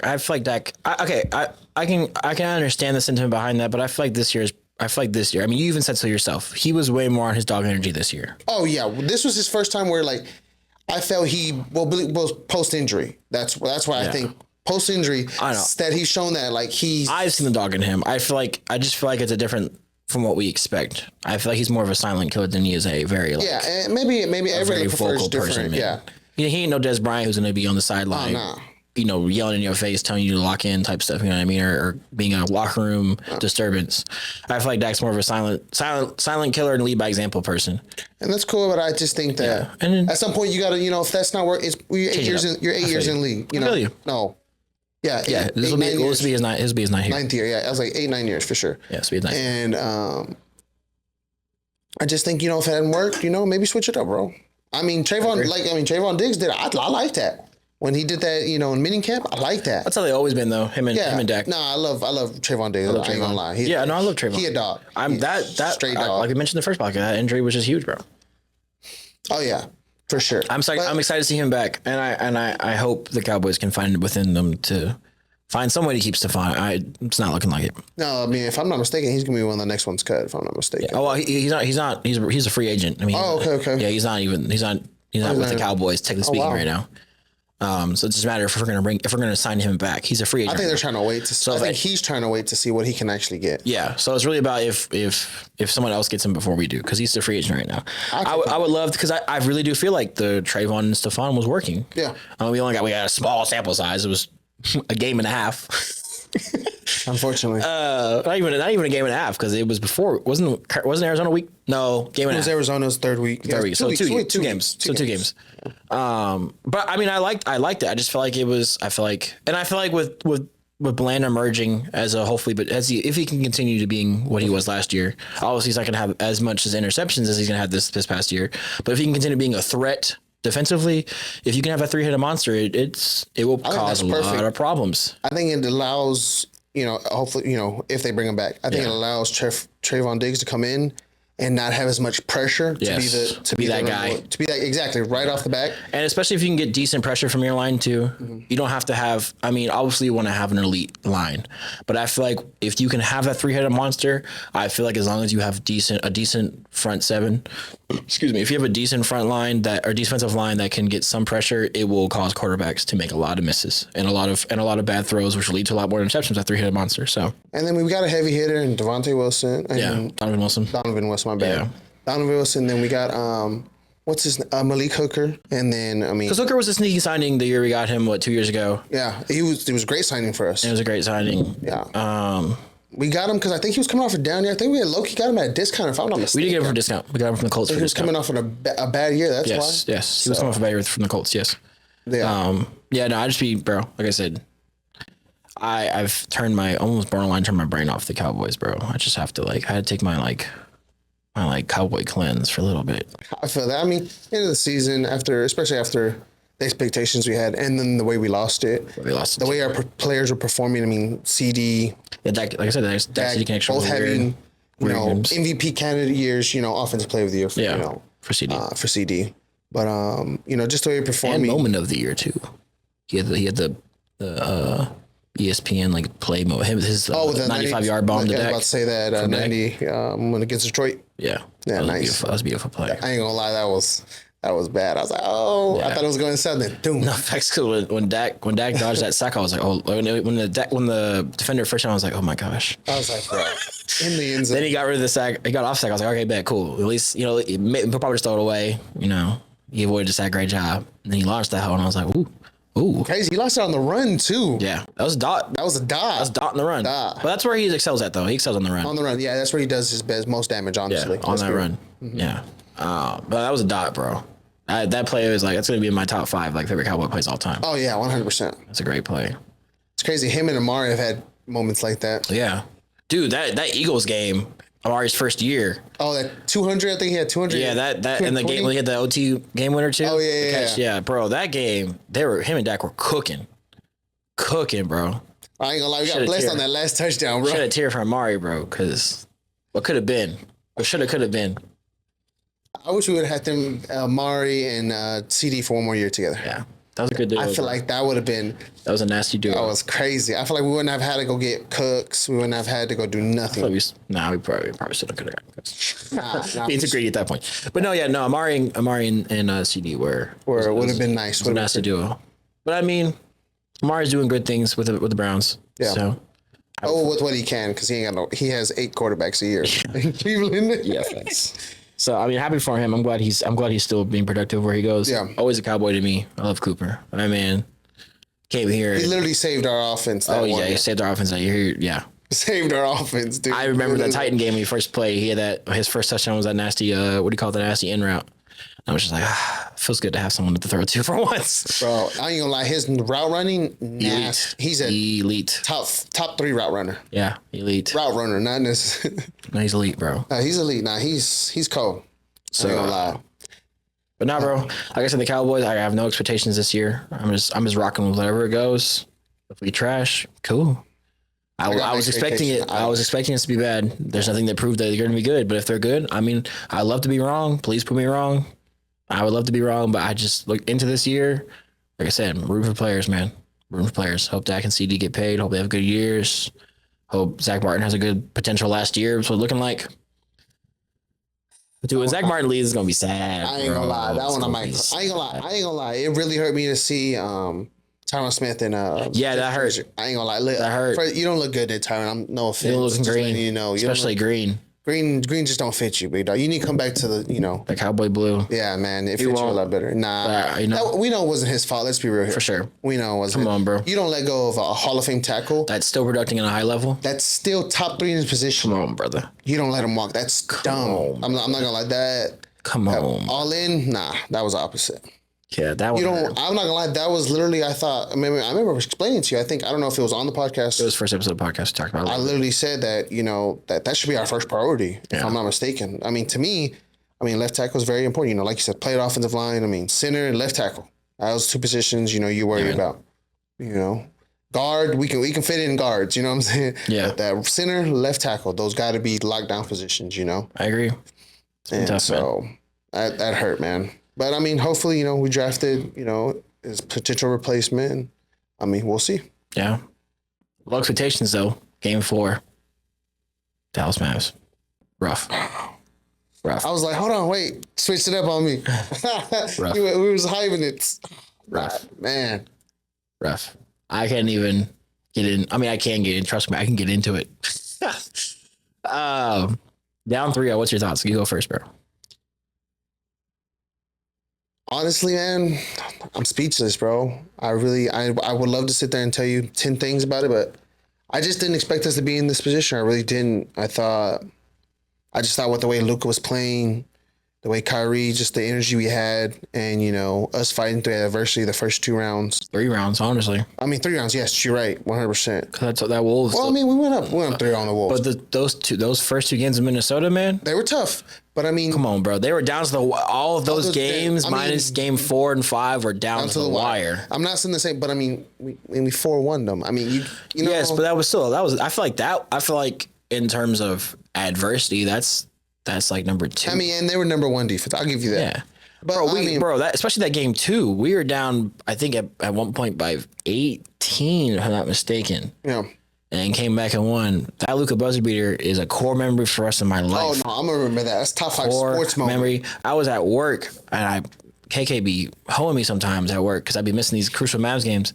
I was at work, bro, for that game, and my bartender Jordan, one of my homies, shout out Jordan. He was on the well, he was bartending, and I was updating him like, hey bro, we're down this, and I went in the kitchen because I was like, all right, because I saw that they turned the ball over and we got the ball back. Yeah. It was after that, and I was like, all right, Luke has the ball. We're down. We're only down by 1, And I was like, we have the ball. I have to watch this. I was like, because I was telling myself you can ask all my friends at work. I was like, every time I turn the game on, they start selling. I was like, when I don't watch it, they play playing great. I'm very superstitious. Y'all learn with sports. When I was not watching the game, when I was not physically like watching on ESPN or watching it on the broadcast, they were playing great. And whenever I'd tune in, they would sell. So I was like, all right, for the sake of the Mavs, I have to like not watch it, even though it hurts me because I want to see my team. I was like, I have to not watch it because when I don't watch it, they play well. But once I saw that it was basically borderline the last possession for us, and I was like, I gotta watch this, bro. Yeah. I was like, win or lose, I have to watch this. And I ran to the back of the kitchen, bro. And once I saw the switch on Gobert, I knew it was up. I was like, bro, I knew it was up because there is no way Luka was not finna do that to Gobert. Was not finna put him into a blender. Which he did. He did. Crazy. Luka Island for sure. And so I remember I ran out to the dining room. My friend Jordan. I was like, bro. He looked at me. I was like, Luka hit that house. I was like, game winner. Yeah, bro. No, we were going high, and it was cool too because people were watching the restaurant. So like as a city, everyone was hype. It was a cool moment. But no, that game winner will forever live in my head, bro. Forever iconic moment. Oh no, 100%. And that like stuff like that. That's what gave me hope. Yeah, that's what gave me hope. Like and I mean, like you said, mentioned in the top podcast. I mean, our first podcast. I just don't think. I mean, I regret saying that now. I mean, not regret. I'm still standing down on it. But I can say I wish I would have pulled back a little bit. That Jason Tatum is not the player we thought he was. Now, I'm not sitting there saying what. I'm not sitting there saying he's the top 10. What I'm sitting there saying is his ability to affect the game as he is showing in these 3 games. He hasn't shown that he's been needed or he has to be the best player, even though that's been the pressure. And so that's why I said I thought that's why Tatum wasn't. I didn't think Jason Tatum was that guy. Jason Tatum for me, I just feel like this series proved why Jaylen Brown's a better player. Straight up, this is the first game that Jason Tatum finally cooked, but he was not cooking that fourth quarter. You know who was cooking that fourth quarter? You know who was hitting all those shots that kept the Celtics in front? Was Jaylen Brown. I know. A lot of tough jumpers, middies, 3. I'm telling you, bro. That's why I was like, like I said, I will stand. Even if we do get swept, barring Game 4, and even if for some reason NBA, please do not give Jason Tatum Finals MVP, I will jump off a bridge. Oh no, it's gonna be Jaylen Brown. You say that, but he's odds to win it right now. Jason Tatum. I just looked up I thought his odds were. Unless it changed since Game 3. Unless it's changed since Game 3, but going into Game 3, Jason Tatum had the afterwards it was Jaylen Brown. Regardless, please, NBA, do not give Jason Tatum Finals MVP. I will riot for the city of Boston because Jaylen Brown deserves that 100%. But no, I just feel like it just proved to me because, when like I said in the first episode, Jason Tatum is not trash. No. He's not horrible. He's a fantastic player, but he does not belong in the conversations with the upper echelon players. I'm sorry. If you can't even be the best, if you can't even be definitively the best guy on your squad, you cannot be in the upper epsilon of those players. And to me, this final has proved nothing that Jaylen Brown is the best player on that team. Oh yeah, Jaylen Brown is, but I meant this faint as hard as he didn't need to do what we thought he needed to do in his. I mean, the Boston Celtics are who. Unfortunately, they've shown who they are. Yeah, they play great team ball. They play fantastic team basketball. Great team ball, bro. You got many options outside of JT to rely on. Despite they haven't, the calls have not been our way in any shape, form, or fashion. I will say game 3, it was both sides. There were some calls that we had that were. Game 1 and 2. Really game 2. What I feel like is game 3 was both. It was both, but I feel like as a whole, our calls have been more lenient to Boston. Yeah. But I feel like game 3, there were some calls where I was like, I didn't call that? All right, bet. Appreciate you. It's a surprise Luka fouled out, bro. I'm on that. Yeah, I don't understand how the NBA allowed the biggest superstar on the Dallas Mavericks to foul out. Because we know the NBA is scripted in some shape or form. Let's be real. To some degree, there is some sort of tampering. I'm not saying it's completely scripted where we know, like they know every year who's going to win, but there is some sort of tampering. Let's be real. Multiple cases have been investigated and proven that there are referees that are tampering. 06 is a prime example. Dallas Mavericks, 06. Literally refs came out. We're like, yeah, we were hoeing. Yeah. So, my problem is for the sake, if we are talking about entertainment, why would you foul out the star player in the NBA Finals in the last 4 minutes? Honestly, I think we win that game if he stays in. Of course. Bro, 22 run. Where do you think that came from? Luka and Kyrie. Speaking of that timeout. I'm on that, bro. Yeah, 22, Jason Kidd. Speaking of Jason Kidd, I have a whole lot to say about Jason Kidd. I don't understand why, after Luka fouls out, fouling out, cool. Next man up. Why are you choosing the next man up to be Tim Hardaway Jr.? Why? Why is Derek Jones playing 16 minutes in an NBA Finals in a winner go home? I understand probably the mindset was you need shooting, you need scoring. Tim Hardaway Jr. this entire postseason has not even shown you that he has been that yet. He had one good game against OKC where he had that 10-0 run by himself. Outside of that has been a non-factor. He's been on the bench for a reason. Why am I seeing Dante Exum on the court? Dante Exum, great regular season. Great guy, great glue player. But in the postseason, it just hasn't been his postseason. I'm sorry. I love Dante Exum. I really do. Dante's Inferno was he was one of my favorite Mavs this year. He was very clutch. He had one of the best clutch 3-point shootings in the NBA percentage. So it's like I understand why. And I know defensively he brings a lot to the table. But he has shown you, both Tim Hardaway and Exum, that during these playoffs, they haven't been as productive as they were in the regular season. Derek Jones Jr. has been playing out of his mind from the very jump of the playoffs. From series 1 against the Clippers, this man has been playing absolutely out of his mind. He had his best series against what do you call it? OKC, the final parts, where he went he was hitting his 3-point percentage was like through the roof. Yeah. So I'm sitting here like, bro, Luka fouls out. And even more so reason, you're down by 3. Luka fouls out. Wouldn't you want more defense? Because at that point, we all know who the ball's going to. Kyrie Irving. So why not get someone who can set screens for you, who can play defense, who can create another lob threat for you? Because obviously Kyrie's going to draw all the attention of the Celtics. Because, like I said, Luka fouled out. You know who the main ball handler is going to be. You know who they're going to try to get the ball to every single time. They're going to send doubles. They're going to send triples at Kyrie's way, which they did. So if I'm Jason Kidd, why am I bringing in Tim Hardaway Jr.? I get it, shooting, but I'm relying on the guy who's proven over this postseason to be reliable, and that was Derek Jones Jr. Not to mention he brings so much defensively to your team, and that 20-2 run didn't happen without defense. So it makes me sad because before this, with all my friends and all my colleagues I was talking to about this matchup with the Celtics, I raved about Jason Kidd, about how I feel like he's going to outcoach Mazzulla. And right now, Mazzulla is outcoaching him. I'm going to be honest. 100%. I'm not going to lie. He's made some great coaching. Yeah. Made some great coaching calls, man. Especially with his timeouts. His timeout, he uses them. Yeah, the second we get any momentum, he's right there with it. He don't care. He wastes them early, too. Boom. And it's just tough, bro. And it's really disappointing because I was talking about it in our chat we had during the game. I just feel like this team that I grew to know that had so much heart and grit is just playing so lifeless, bro, in this finals. I don't know what it is. I don't know if it started with Kyrie being obviously not being mentally all the way there in the first 2 games in Boston. I don't know if it's Luka. I don't know, but it's like whatever is going on. I don't know if it's a simple fact that maybe Boston is just playing so well, it's deflating them. I don't want to believe that because I feel like I've watched them get beaten bad by other teams in the playoff run and be able to respond really back to back. No, Boston is playing really good basketball. Unfortunately. But so are the Mavs too, especially defensively. Yes.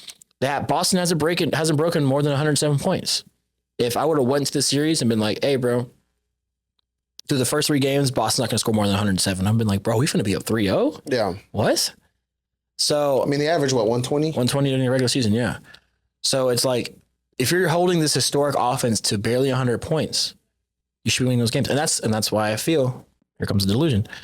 That's why I feel, like Luke said, it's not over till it's over. I'm not saying we're going to come back down to a 3. I'm not saying we're going to come back down to a 3. But I feel like if there's any team to do it, it'd be ours. And if there's any team to choke that bad, it'd be Boston. Now, I'm not saying it's going to happen because history and analytics tell me no. So I'm not going to bet on the Mavericks to win it all in 7. But what I will say about that in the non-delusion aspect is I don't feel like the Boston Celtics are that much of a better team than we are. I feel like it came down to us shooting ourselves in our own foot, especially games 2 and 3, because game 1 was a blowout. Okay. It was a blowout. We got blown out. But that's how game 1s go for the Mavs, as any Mavs fan know. I mean, 1-5 in the last. 1-6, 1-6 now with the NBA Finals. 1-6 now. But like games 2 and 3 were both very, very winnable games, especially game 3.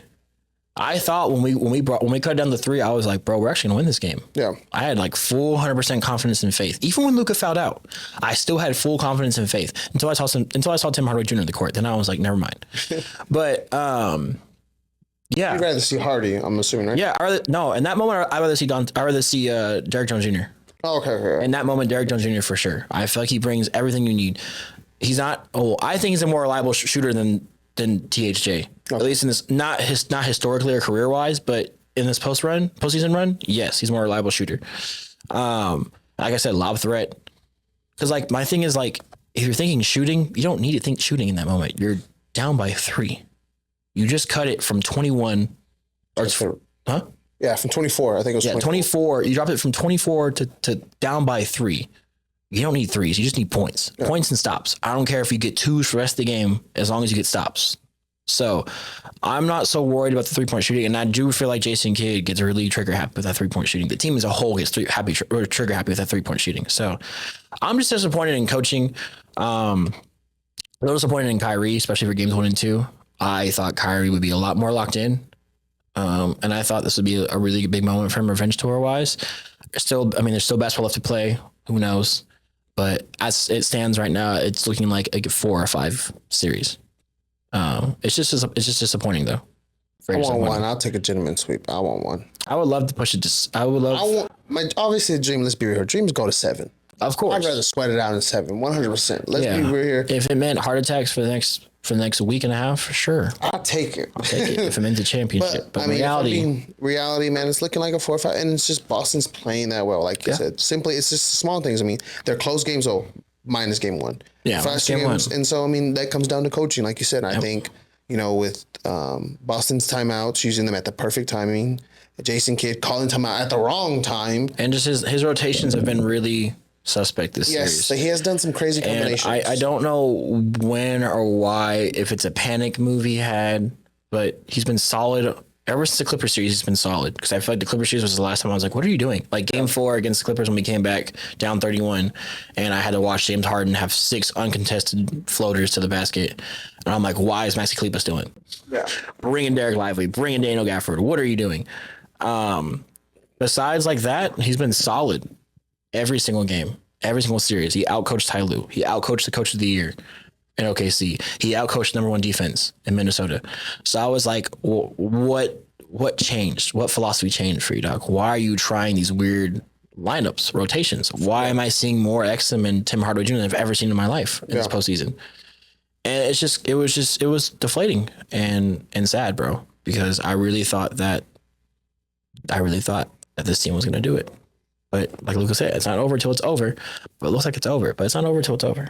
100%. I mean, like I said, dream 7, hopefully. But, I mean, it's looking like a gentleman sweep. Maybe game 6. Maybe game 6. Maybe game 6. But I think if it gets in game 6, I think it goes to 7, personally. Because that game 6 is in Dallas.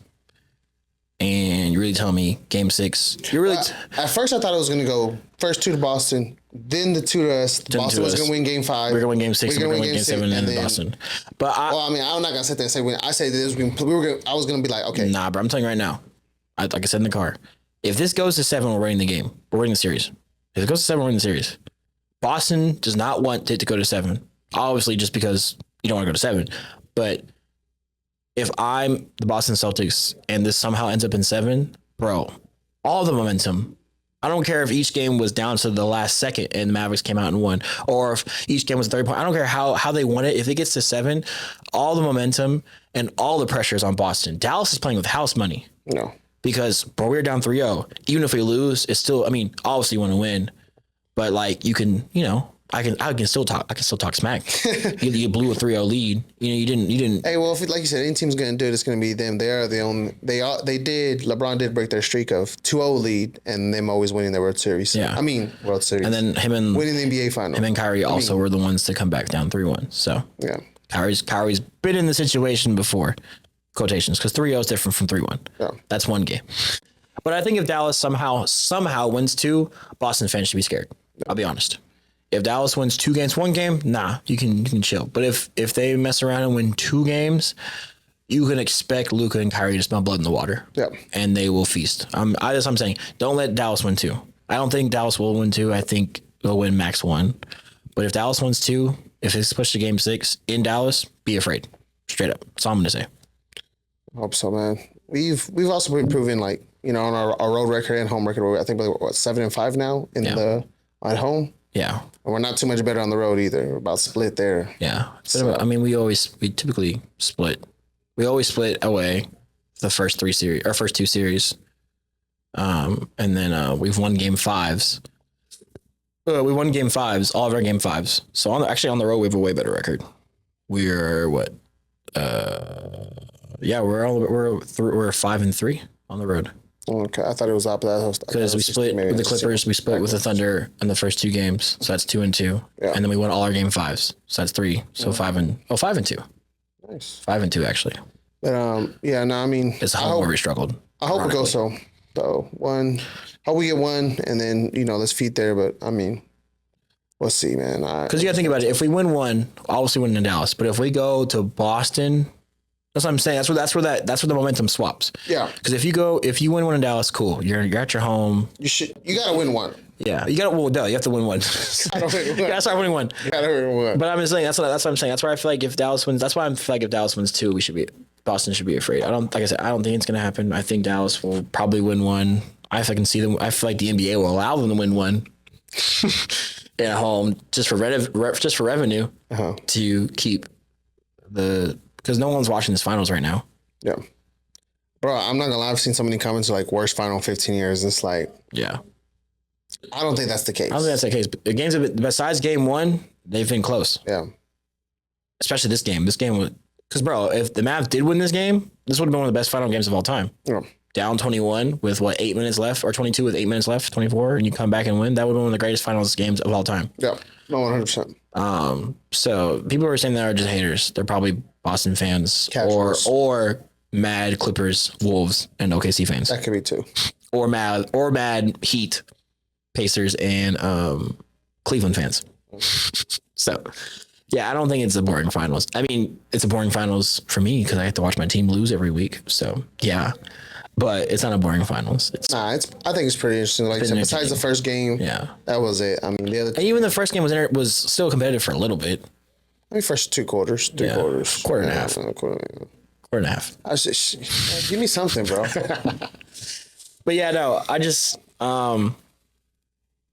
I don't know. Like I said, obviously, the dream is 7. Will it happen? Probably not. Nah, I want it for sure. As long as I get one, I'll be good, and then I'll give me something. I just want one. So Luka can never have so just he's never been swept in his career. Because even against the Warriors, it was gentlemen's. Yeah. So the Western Conference Final year, we got beat 4-1. I'm not gonna lie, Luka being the star he is, I just thought, I don't know. I just expected I'm just tired. Like I said, we talked in the car. I'm just tired of the media dragging Luka like he's some sort of bum. No, that's and he's apparently not a winning player now. When he's in the NBA Finals. He's been to 2, Western Conference Finals the last 2 years, and a Finals appearance in the last 3 years. So you're doing something. You're winning something. Yeah, you have to win to get to those rounds. Yeah, you have to beat teams to get there. So I understand the winning thing is if you want to win a chip, but come on, bro, come on, don't do that. Well, like you're saying, it's the NBA's ring culture now. Very much. The entire sports media is ring culture. Yes, and that's on ESPN, and that's on all these networks that are forcing that narrative. I just don't understand how guys can be fantastic, can be great, can be all these things, yet for some reason they don't win a ring. That means their career was nothing. Yeah. You can still be there's a lot of Hall of Famers in every sport that have never won a ring. To be considered one of the greats, also the greats of the sports have also set the bar so high. I also think that's another thing too. The Tom Brady's, the Patrick Mahomes, the LeBron James, those guys have ruined it for everyone else because of their greatness. The Michael Jordans, because they're out there winning so much. And when you start getting into GOAT debates, like Michael versus Braun or how it's going to be with Tom versus Mahomes, it has to come down to hardware.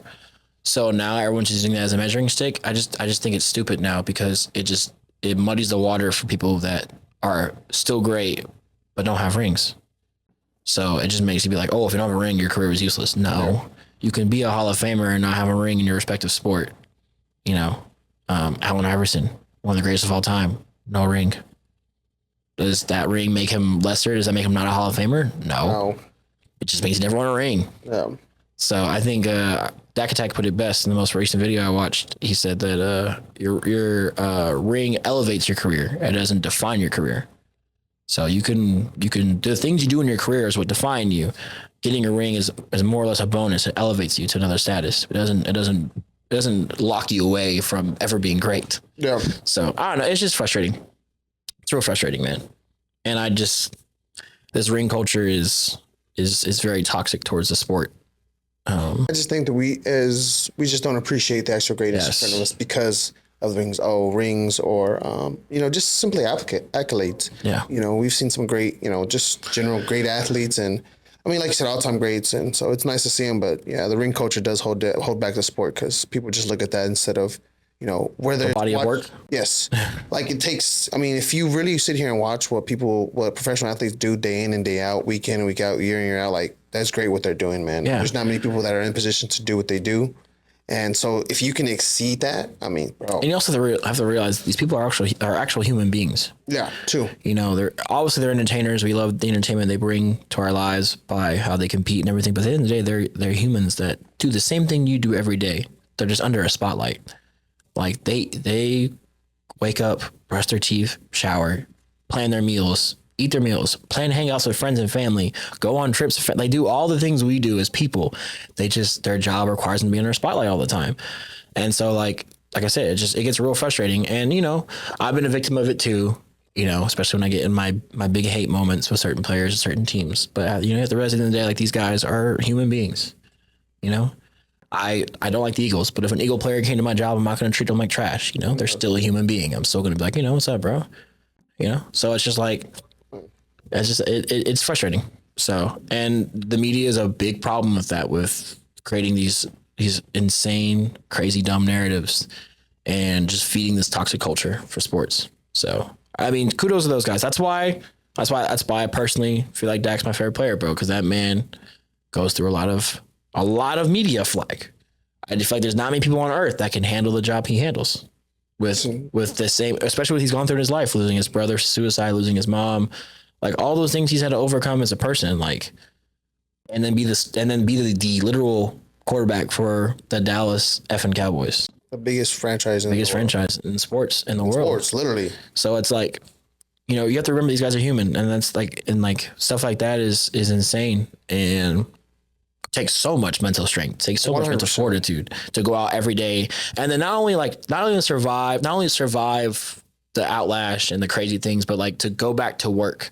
Like, how easy it could be to be like, oh, well, F this, I'm done. I don't want to just. I got 50 million. Yeah, I got millions. I don't need this anymore. Yeah. So to go out there and continue to work and get to better, like, you have to respect those guys. So. Sure. But no, 100%. I just think people forget that. And that's what I like about these documentaries. Yeah. And, the insights from the players and stuff, because we get to see what they go through day to day, the amount of effort, the amount of sacrifice their families have to make, of them always being on the road or, having the expectation or being on the spotlight. And, that's tough for them as well. It's not only affecting them, it affects their families, and they have to handle all that. And I mean, like you said, as human beings, that's tough. And I mean, kudos to them if they can, like I said, excel that, do that, and do more. Like, bro, I give it to them. That's why I love these documentaries, man. They give us the real insight of what it takes, and how it is done, and how you can relate to it, as an everyday human being. Obviously, for being a professional athlete, we're not all professional athletes. For sure. But I'm talking about as far as just improving every day, growing as people, and being willing to put in that work. Yeah, we still gotta make sacrifices on this level, just because we're not in the not in the millionaires or that status. Just surviving on the general everyday basis. Yeah, everybody's going through. Everybody's going through. Everybody, seriously. So give props to these guys. And you're right. Ring culture has definitely affected that. Yeah. It's ruining sports, bro. And I feel like it's just it also allows like individuals within those respective jobs, analysts, reporters, journalists, to just have like free reign, just to say whatever the F they want. Because there's been in all sports, just been some crazy things have been said about players. And things being taken out of context. Proportion. Yeah. And like prime example, going back to Cowboys, like after the Green Bay loss, stuff with CD's mom got blown out of proportion. You had I remember I watched I don't know what do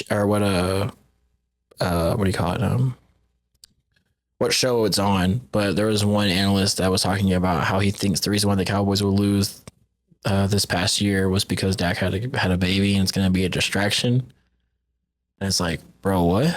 It's not even about sports.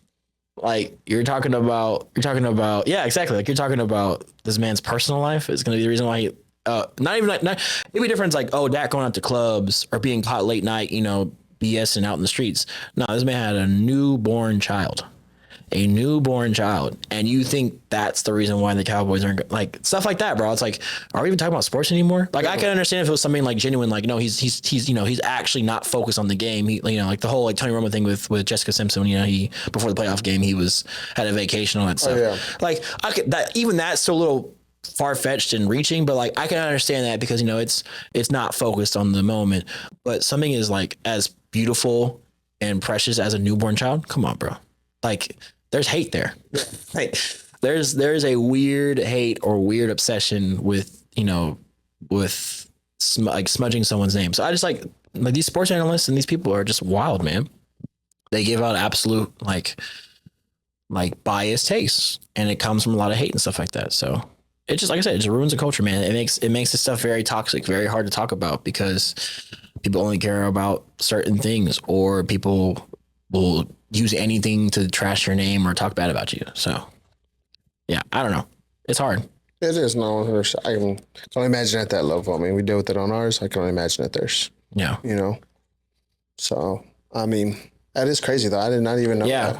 It was, like I said, I don't remember what show it was. But I remember because I watched them for a little bit because I kind of liked the crew they had because it had what's his face play for the Packers.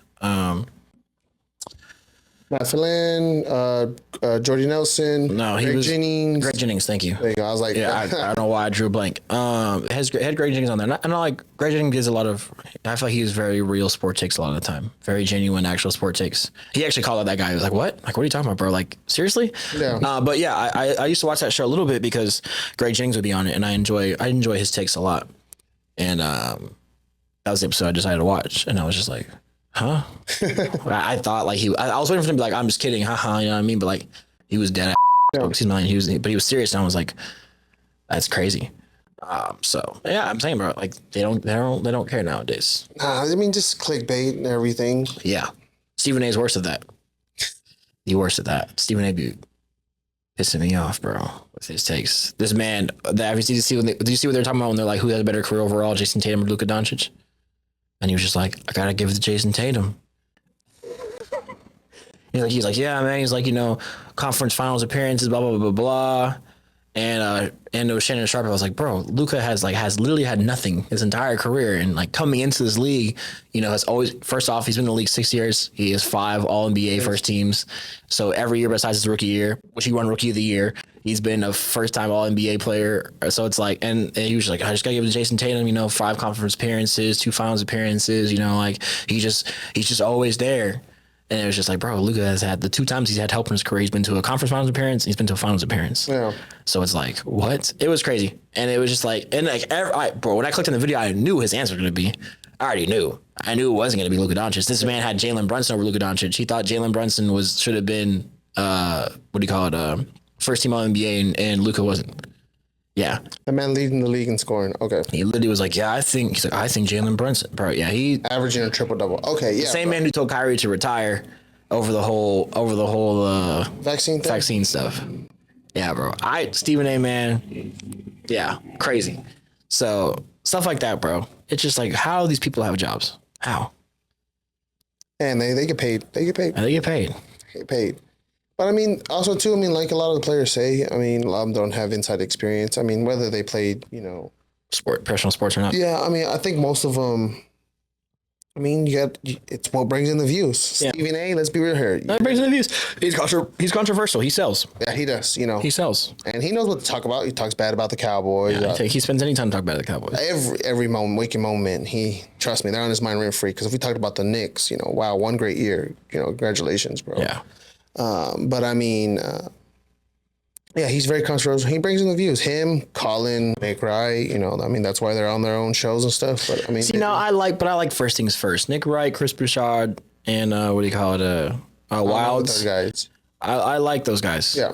I feel like that's the only like sports media left on national television that I feel like is not biased. Nick Wright is probably the only one who's still a little biased, but he does it with a refreshing take where it's not as annoying. Because he at least admits when he's wrong too. But like those three guys, I watch them all the time because I feel like they are very refreshing. They keep it very unbiased, and it's just like you can tell they're just three dudes talking about sports. Yeah. And it's not this agenda based or propaganda. It's just straight up like three guys talking about sports, breaking down the game itself, and arguing, and not arguing emotionally, arguing in this actual like non-controversial atmosphere. Okay. So it's nice, bro. Like I was really watching them on the way here. Before I linked up with you, I was like, bro, well, you was driving. But before I linked up with you, I was watching it on the way here because they were talking about the Mavs being down 0-3, and Nick was eating his own desk eating his own words because he had the Mavs winning. Yeah, he did. And it was respectable. Like it wasn't like I said, it wasn't like I was watching like Stephen A. and Shannon get into a shouting match, or Stephen A. back when he had Max Kellerman get into a shouting match. It was just three guys talking about basketball. Yeah. Because him and Wilds got into it because the question was Luka the reason why they lost game 3? Oh. And Nick was saying, no, like you can't sit here and tell me that Luka's the reason why they lost. Not did he play well? He didn't have a good game. No, he didn't have a great game. Did he play good defense? No, he didn't play that good much defense. But you can't sit here and tell me that Luka Doncic is the reason why they lost that game, especially if you're going to bring up his defense when they held the Celtics to 107. Yeah. But like it was like a really good banter where it wasn't like it never got out of hand where I feel like they were taking personal shots like Skip does. Dude, when he said that to Shannon, bro, you could tell Shannon was about to take them glasses off and beat that man. Did you see all that stuff like before they split off? Well, before they split off, I remember, but I don't remember exactly. Because they're talking about Skip defends Tom like it's his long lost child, and they're talking about it was the year that before Tom retired, the year where we sent them packing in the first round. Oh, okay. And they're talking about like is Tom falling off essentially. And Skip was like trying his best to defend Tom left and right, and Shannon was like, "Nah, bro, like Tom playing like low-key playing, not his best football." And what do you call it? Skip like got real personal. It was like, "Oh, you're just jealous. He has more rings than you. You'll never beat him." And like got real personal. You could tell Shannon was just like, "I'm about to beat this little." You could tell he was mad, bro. Yeah. He had that unk face look. Yeah. He's like, "I'm gonna take these glasses off. Take this jacket off. We get real personal outside real quick." Yeah. I mean, what does Skip Bayless have to have? Bro, don't even start. He's not a professional athlete. He does nothing. Yeah. Skip Bayless' entire journalistic career has been nothing but just lived off. His entire career has come from controversial takes, not actual real sports analysis, just straight controversial takes. And he's wrong a lot. And I'm so sad that we don't claim him in any Dallas sports team. I'm so angry that he claims to be a Cowboys fan. And he switches up so much, bro. I've seen that man love Dak, then hate Dak. He started off hating Luka, now he loves Luka. It's like, bro. And like it's like I'm not saying you can't switch up. Obviously, someone proves you wrong, but like he does it in a way where it's like, bro, like at least admit you were wrong. Yeah, you know what I'm saying? Like own up the fact that you were hating on, bro. Or I tell you, Luka's first like 3 or 4 years in the NBA. Oh, he's such a bad 3-point shooter. He's such a bad free throw shooter. He's inefficient. He cried, but like he would rain on Luka so much, bro. And now he's like, oh, well, we got Luka Doncic. Like, what are you gonna? I'm like, bro, like, nah, bro. You weren't here. You weren't here when we were struggling. You can't be here all on top, bro. Like, don't come at me. So, nah, bro. Like, yeah, those guys are just.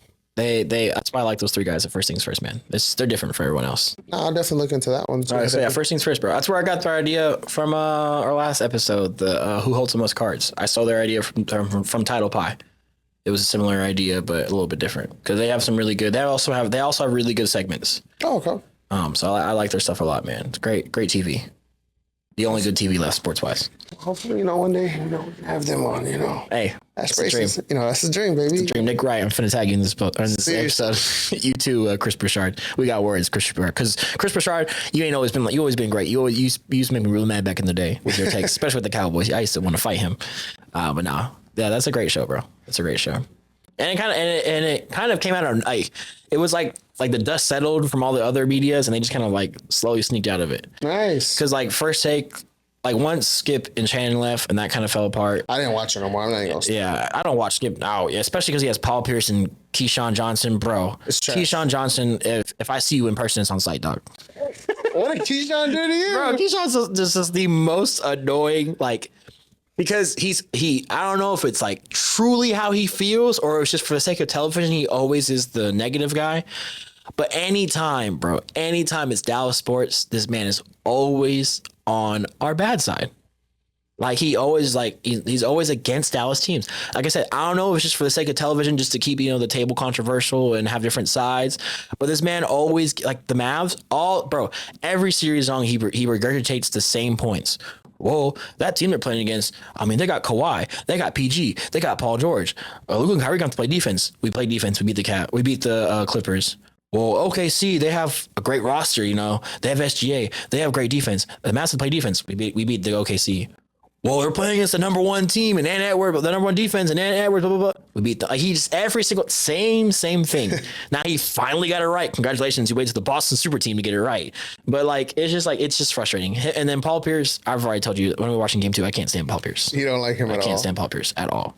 Another person on site. I see you, bro. On site, bro. I can't stand Paul Pierce.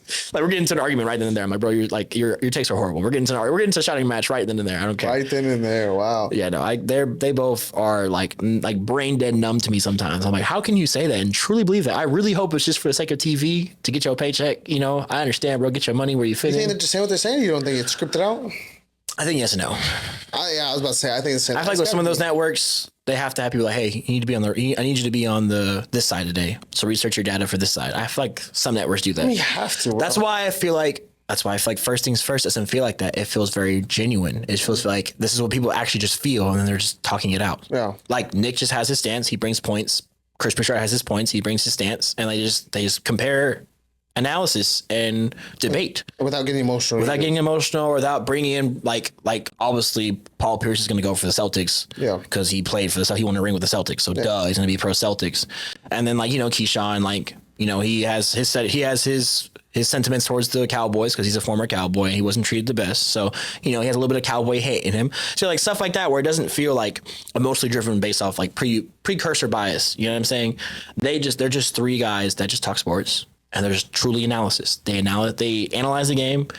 They they study their research, their point, and they bring it forth to television and discuss it. Definitely look into that. I need some more specifics because I'm not right now. I'll be honest. I don't have nobody I really go to. Really watch. I've just kind of come up with my own analysis essentially.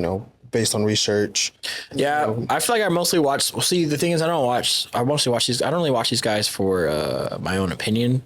I watch them low-key so that they can keep me like data educated on the game. I mean, that's what I'm saying. Yeah, like some of them do make very valid points. Yeah, like especially Slightly Biased. I love watching his videos because he always breaks down in depth the Mavs, like super in depth, like my geeky side, all the numbers, stuff like that. He breaks down that stuff all the time. And all these facts I learned, I'm Mavs wise, I'm mostly learning from him. And it helps me whenever I'm defending my take to be like, all right, here's the numbers to support. I'm not an idiot. These are actually numbers that support my take. Yeah. Same for Law, same for Dak. Especially Dak Attack. He in his videos and Law on them, they actually break down stuff. They don't just say, oh, I feel this way. They actually, Law breaks down the film all the time. Dak Attack brings down numbers all the time. So they actually bring real analysis and real proof that they don't just say stuff. So I use that for a lot just to help me stay fluent, help me stay caught up, help me stay, with the game and stuff. So I don't look like an idiot when someone's like, oh yeah, well this. I'm just like, that's just how I feel. I can actually have stats and stuff to back it up. You can actually defend you. Yeah, I can sound educated in my takes. Yeah. So yeah. But yeah, man, like I said, recommend looking at them. Nah, I definitely will. Need someone to go to. And I don't go to, like you said, just to have an opinion or anything. I like to hear other people's perspective. You know, everybody's different and perceives it differently. Oh dang, maybe that helps me understand it better. Yeah, and maybe it just brings a new perspective I didn't know I had. Exactly. Like, oh dang, I didn't know that. So that's why I like them. I mean, that's why I like to talk to you or like different people and stuff as well. Yeah. Because people got different points. Learn from different people. Like you said, Dak Attack, Slightly Biased, right? Slightly Biased, Law Nation, all those guys. So all those guys, shout out to all them. You know. That's the AC turning off. Oh, I was like, hold on. I was like, my bad for the awkward silence. Yeah, that was weird. All right, guys, we got 5 minutes left. Go ahead and get into our, usual final take of the day. Today we're going to talk about LeBron. And there's been rumors that Bron, so apparently, if obviously we would draft Bronny, would come to Dallas. So the question today is, do you think if Bron came to Dallas, would that push us over the hump? Are we a championship contending team? I mean, yeah, you're a championship team. You got LeBron, Luka, and Kyrie. You're a championship. You're competing for a championship. If you're not, there's something wrong with coaching, in my opinion. I mean, Luka and LeBron are pretty much the same player, but minus the high flying from Luka. But I mean, I think where LeBron's at in his age, if he did come here, I think he would be willing, obviously, to take us to be the, finally be a third option. I mean, second or third option. I think he'd be fine with that, especially with his son being there. I think he'd more, if that was to happen. Right now, they got him projected going to the Lakers, though. I'm not going to lie. Same with the Lakers.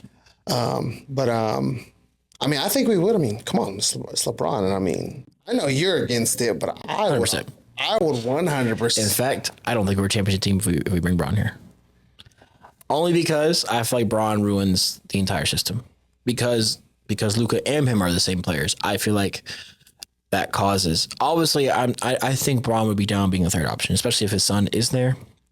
But I think with Bron being there and being such a he's not a ball hog, but being the center of an offense. He's a big facilitator. I just feel like it would clash with Luka too much. I feel like Kyrie is the perfect match for Luka, being a ball dominant guard, but also being able to create your own shot, draw attention from the defenders, being able to facilitate as well. I mean, he's obviously not the caliber of Luka facilitating, but he is facilitating in him. I feel like Bron just causes too much discourse within the system that we already have established. And I don't think he adds anything to our team that we need. Now, if this was prime, like 2016 Bron, oh, for sure. We were in it back probably like 3 years in a row. But this Bron's still a top 10 player in the league, in my opinion. He's 8 through 10, but he's still a top 10 player in the league. Oh, yeah. So, like, Bron being so old, I just feel like Bron right now is not at it's not the level, obviously it's not the level he was in 2016, but I just feel like he's a different style player now. And I feel like what we would need him for back then, which would be his athleticism, his defense, all that stuff. I feel like his scoring, I mean, obviously you want a third scorer on the team. Scoring you never say no to scoring. He's going to average 18 to 20. Yeah. You're never going to say no to scoring. Yeah. And Bron's still going to be able to score. But I just feel like the Mavs need is another reliable 3-and-D guy. Another reliable shooter that can have long, lengthy arms and can play defense. And I just don't think Bron would add to the team to put us over the hump. Now, would we be a better squad? Maybe. But I don't think it's what puts us over the hump. I'd rather waste that money going out and getting a reliable, younger guy as a third option. Like I said, 3-and-D. You don't have to be some sort of like generational talent. Just, a reliable scorer that plays really good defense. A Herb Jones. Yeah. Something like that. Someone that I can rely on, that if I pass you the ball in the corner, you're going to hit it. And on defense, I can put you against the second or best player, and you can, play good defense and make them struggle. So I don't think so. I mean, I'll take it. I ain't gonna lie. I think if he comes here, I think it's the Brown effect. It is the Brown effect. I get you. I mean, I'm not gonna lie. I've always been a LeBron fan up until the Redeem Team. Once I watched that documentary, I knew I liked Kobe a lot more. Yeah. I knew Kobe was the real deal. And not saying that he ever wasn't, but that just, I got to see a little more inside of him. But I just think he is, just because, I mean, it's literally LeBron. And, I mean, I think he can adjust to anybody. And I think the part in his career where if he was to realize where he was at, Luka, Kyrie, man, I could just step back. And I think he would be like, he would average, like I said, 18 to 25 points. And I think he would, be that third option, in that corner or in that wing, because he loves to shoot that wing or that high, or that high at the top of the key. We spam and pick and rolls, though. Oh, yeah. Luka and Bron, we spam and pick and rolls. Oh, 100%. We spamming them like crazy. Luka definitely throwing a couple lobs. Yeah. Every game. That would be kind of fire. You know what I'm saying? Luka to Bron lob would be kind of fire. Come on, bro. Imagine a full court pass. And then Bron goes, oh, the only way does. Yeah. That'd be kind of fire. Yeah, that'd be kind of fire. Hey, that would be. I mean, the realistic chance of it happen. Yeah. But I know the rumors are Mavs are being sneaky trying to get Bronny. I just don't get Bronny, bro. I don't want Bronny. I mean, I think that's only doing that to pursue Bron. But Bronny's the. And then, I mean, it's not even worth it. Like LeBron has expressed that he would love to be Kyrie's teammate again. He said I know. That's what I'm saying. So, kind of adds that, and they don't know where their head coach is at. I'm sorry, and they don't know. If Bron's one of your options for head coach, you don't know what you're doing head coach wise. Oh no, 100%. But I mean, you just don't know. You don't know what's going on. Well, not realistically anymore. Obviously, they're brought up. That'd be hilarious, bro. I could see Bron being the first ever active player to become head coach. I'm not gonna lie, that'd be ridiculous. That'd be. Hey, do you get 2 salaries? Oh God, that'd be too much, bro. But no, I mean, if we do it, I think it's great for sales. I think does it? Oh yeah, it would sell. Yeah, does it sell? Does the leadership come in? Yes. I mean, is he gonna be able to teach us a lot? I think so. I think especially in the stage in the career, like how to keep your body healthy, especially with Luka, especially the injuries he's going through. Yeah. I think that would be a great guidance as far as that. Yeah, I think Luka will be fine though this offseason. I think he just needs rest. I don't think he needs to play in the Olympics. Luka, if you're watching this right now, yeah. You need to relax. And I think, and that's why I think it's also something happening too with Luka, and that's why it wouldn't be mine if LeBron came in. But I also feel like for Luka, that is his vacation though. He's playing for his home team. He's around his homeboys, people he loves playing with in his home country. So I feel like for him, it's more of like a decompress. Because you gotta think about it, bro. The NBA, it's entertainment. A lot of cameras, interviews, flashing lights. Media everywhere all the time. Exactly. Compared to playing for his hometown, playing for a team he loves, with people he loves. You know what I'm saying? So I feel like it's a lot more. It's more of a relaxation. He can get back to playing basketball. You know what I mean? So I feel like it's more relaxing for him. But I get what you mean, though. Yeah, I think with your injuries, you want to play it safe. But yeah, and I mean, he's just playing professional basketball for a very long time at a very high level. Yeah. He's been playing since he was literally, 14 years old, if I'm not mistaken. Yeah. Playing against prime Russell Westbrook. Come on. Yeah. I mean. And that was prime. That was real prime. That was high flying Russ. Dunk on your head, won't question twice. Won't ask any questions. But I mean, so I think that's what's kind of kicking in. That was one thing I have mentioned before in our conversations, obviously on the podcast, that's one thing I do fear about Luka, him playing professional ball so long. Yeah. It just being like, this catch is up to him eventually. It's kind of getting old. You've been doing it he's already been doing it for 11 years professionally. Yeah. 11 years. 12. 13. He's 25, so 12. Well, I thought you started at 14. That's 11. 13. You started at 13? Yeah. Damn.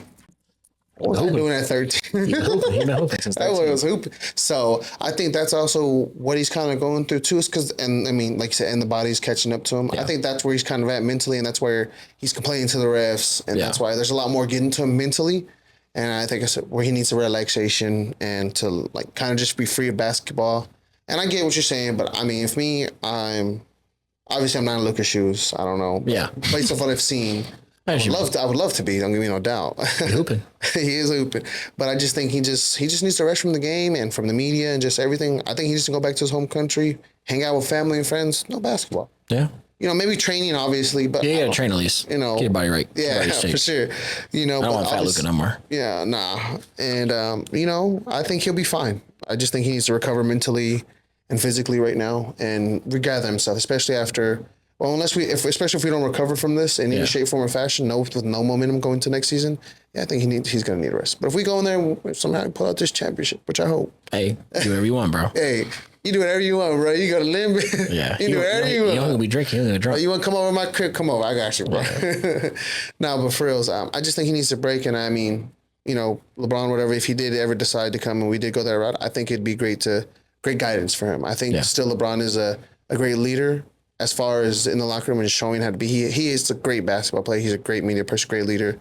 So, and he's not toxic. Maybe with front office, he's toxic. Yeah. But I don't think with this teammate. Well, I mean, because he tries to make, let's be real, LeBron is the only player in NBA history to have the most trades. Yeah. Every team he goes to. I understand. So that's why I sit there and say that. I think he's just involved. I don't think he's toxic. I think he's just involved. He likes his team the way he likes it, and people can see that as toxic. I see that as involved. I think I feel like if LeBron comes to my franchise, hey, do this guy, I'm like, all right, bet. It's LeBron. I'm gonna trust him. So, I mean, yeah. I just won he's won it was one with every team, so can't really say it. Can't get mad at him for it. I think they're saying a stat every second year that he's been with the team, they've won a championship. Yeah. So, besides the first Cleveland Cavaliers. Yeah. Hey, come with us first, bro. I'll take it. But yeah, I mean, if we draft Bronny because of that, I think that's dumb. I think that Bronny is a waste of draft pick. I mean, yeah. I mean, then again, for sure. But I think it goes back to more of player development. Yeah. You're just hoping, this bag is LeBron, then that's just gonna waste his time, your time. You, like I said, waste a draft pick, wasted capital. Yeah. Could do a lot more. Or I mean, hey, maybe Bronny turns out to be the next LeBron. That'd be cool. Well, but besides being 6'8". Yeah. All right, man. We're going to call it here, bro. We got a little time marker for us, man. But appreciate y'all tuning in for this episode 3. And we'll be back here to see y'all on episode 4, man. Got some special stuff for y'all on episode 4. Oh, yeah. It's going to be a crazy episode. Oh, dang. That's already 3. Hey, I'm not going to lie. Time is low-key flying by. Yep. All right, buddy. Let's get it.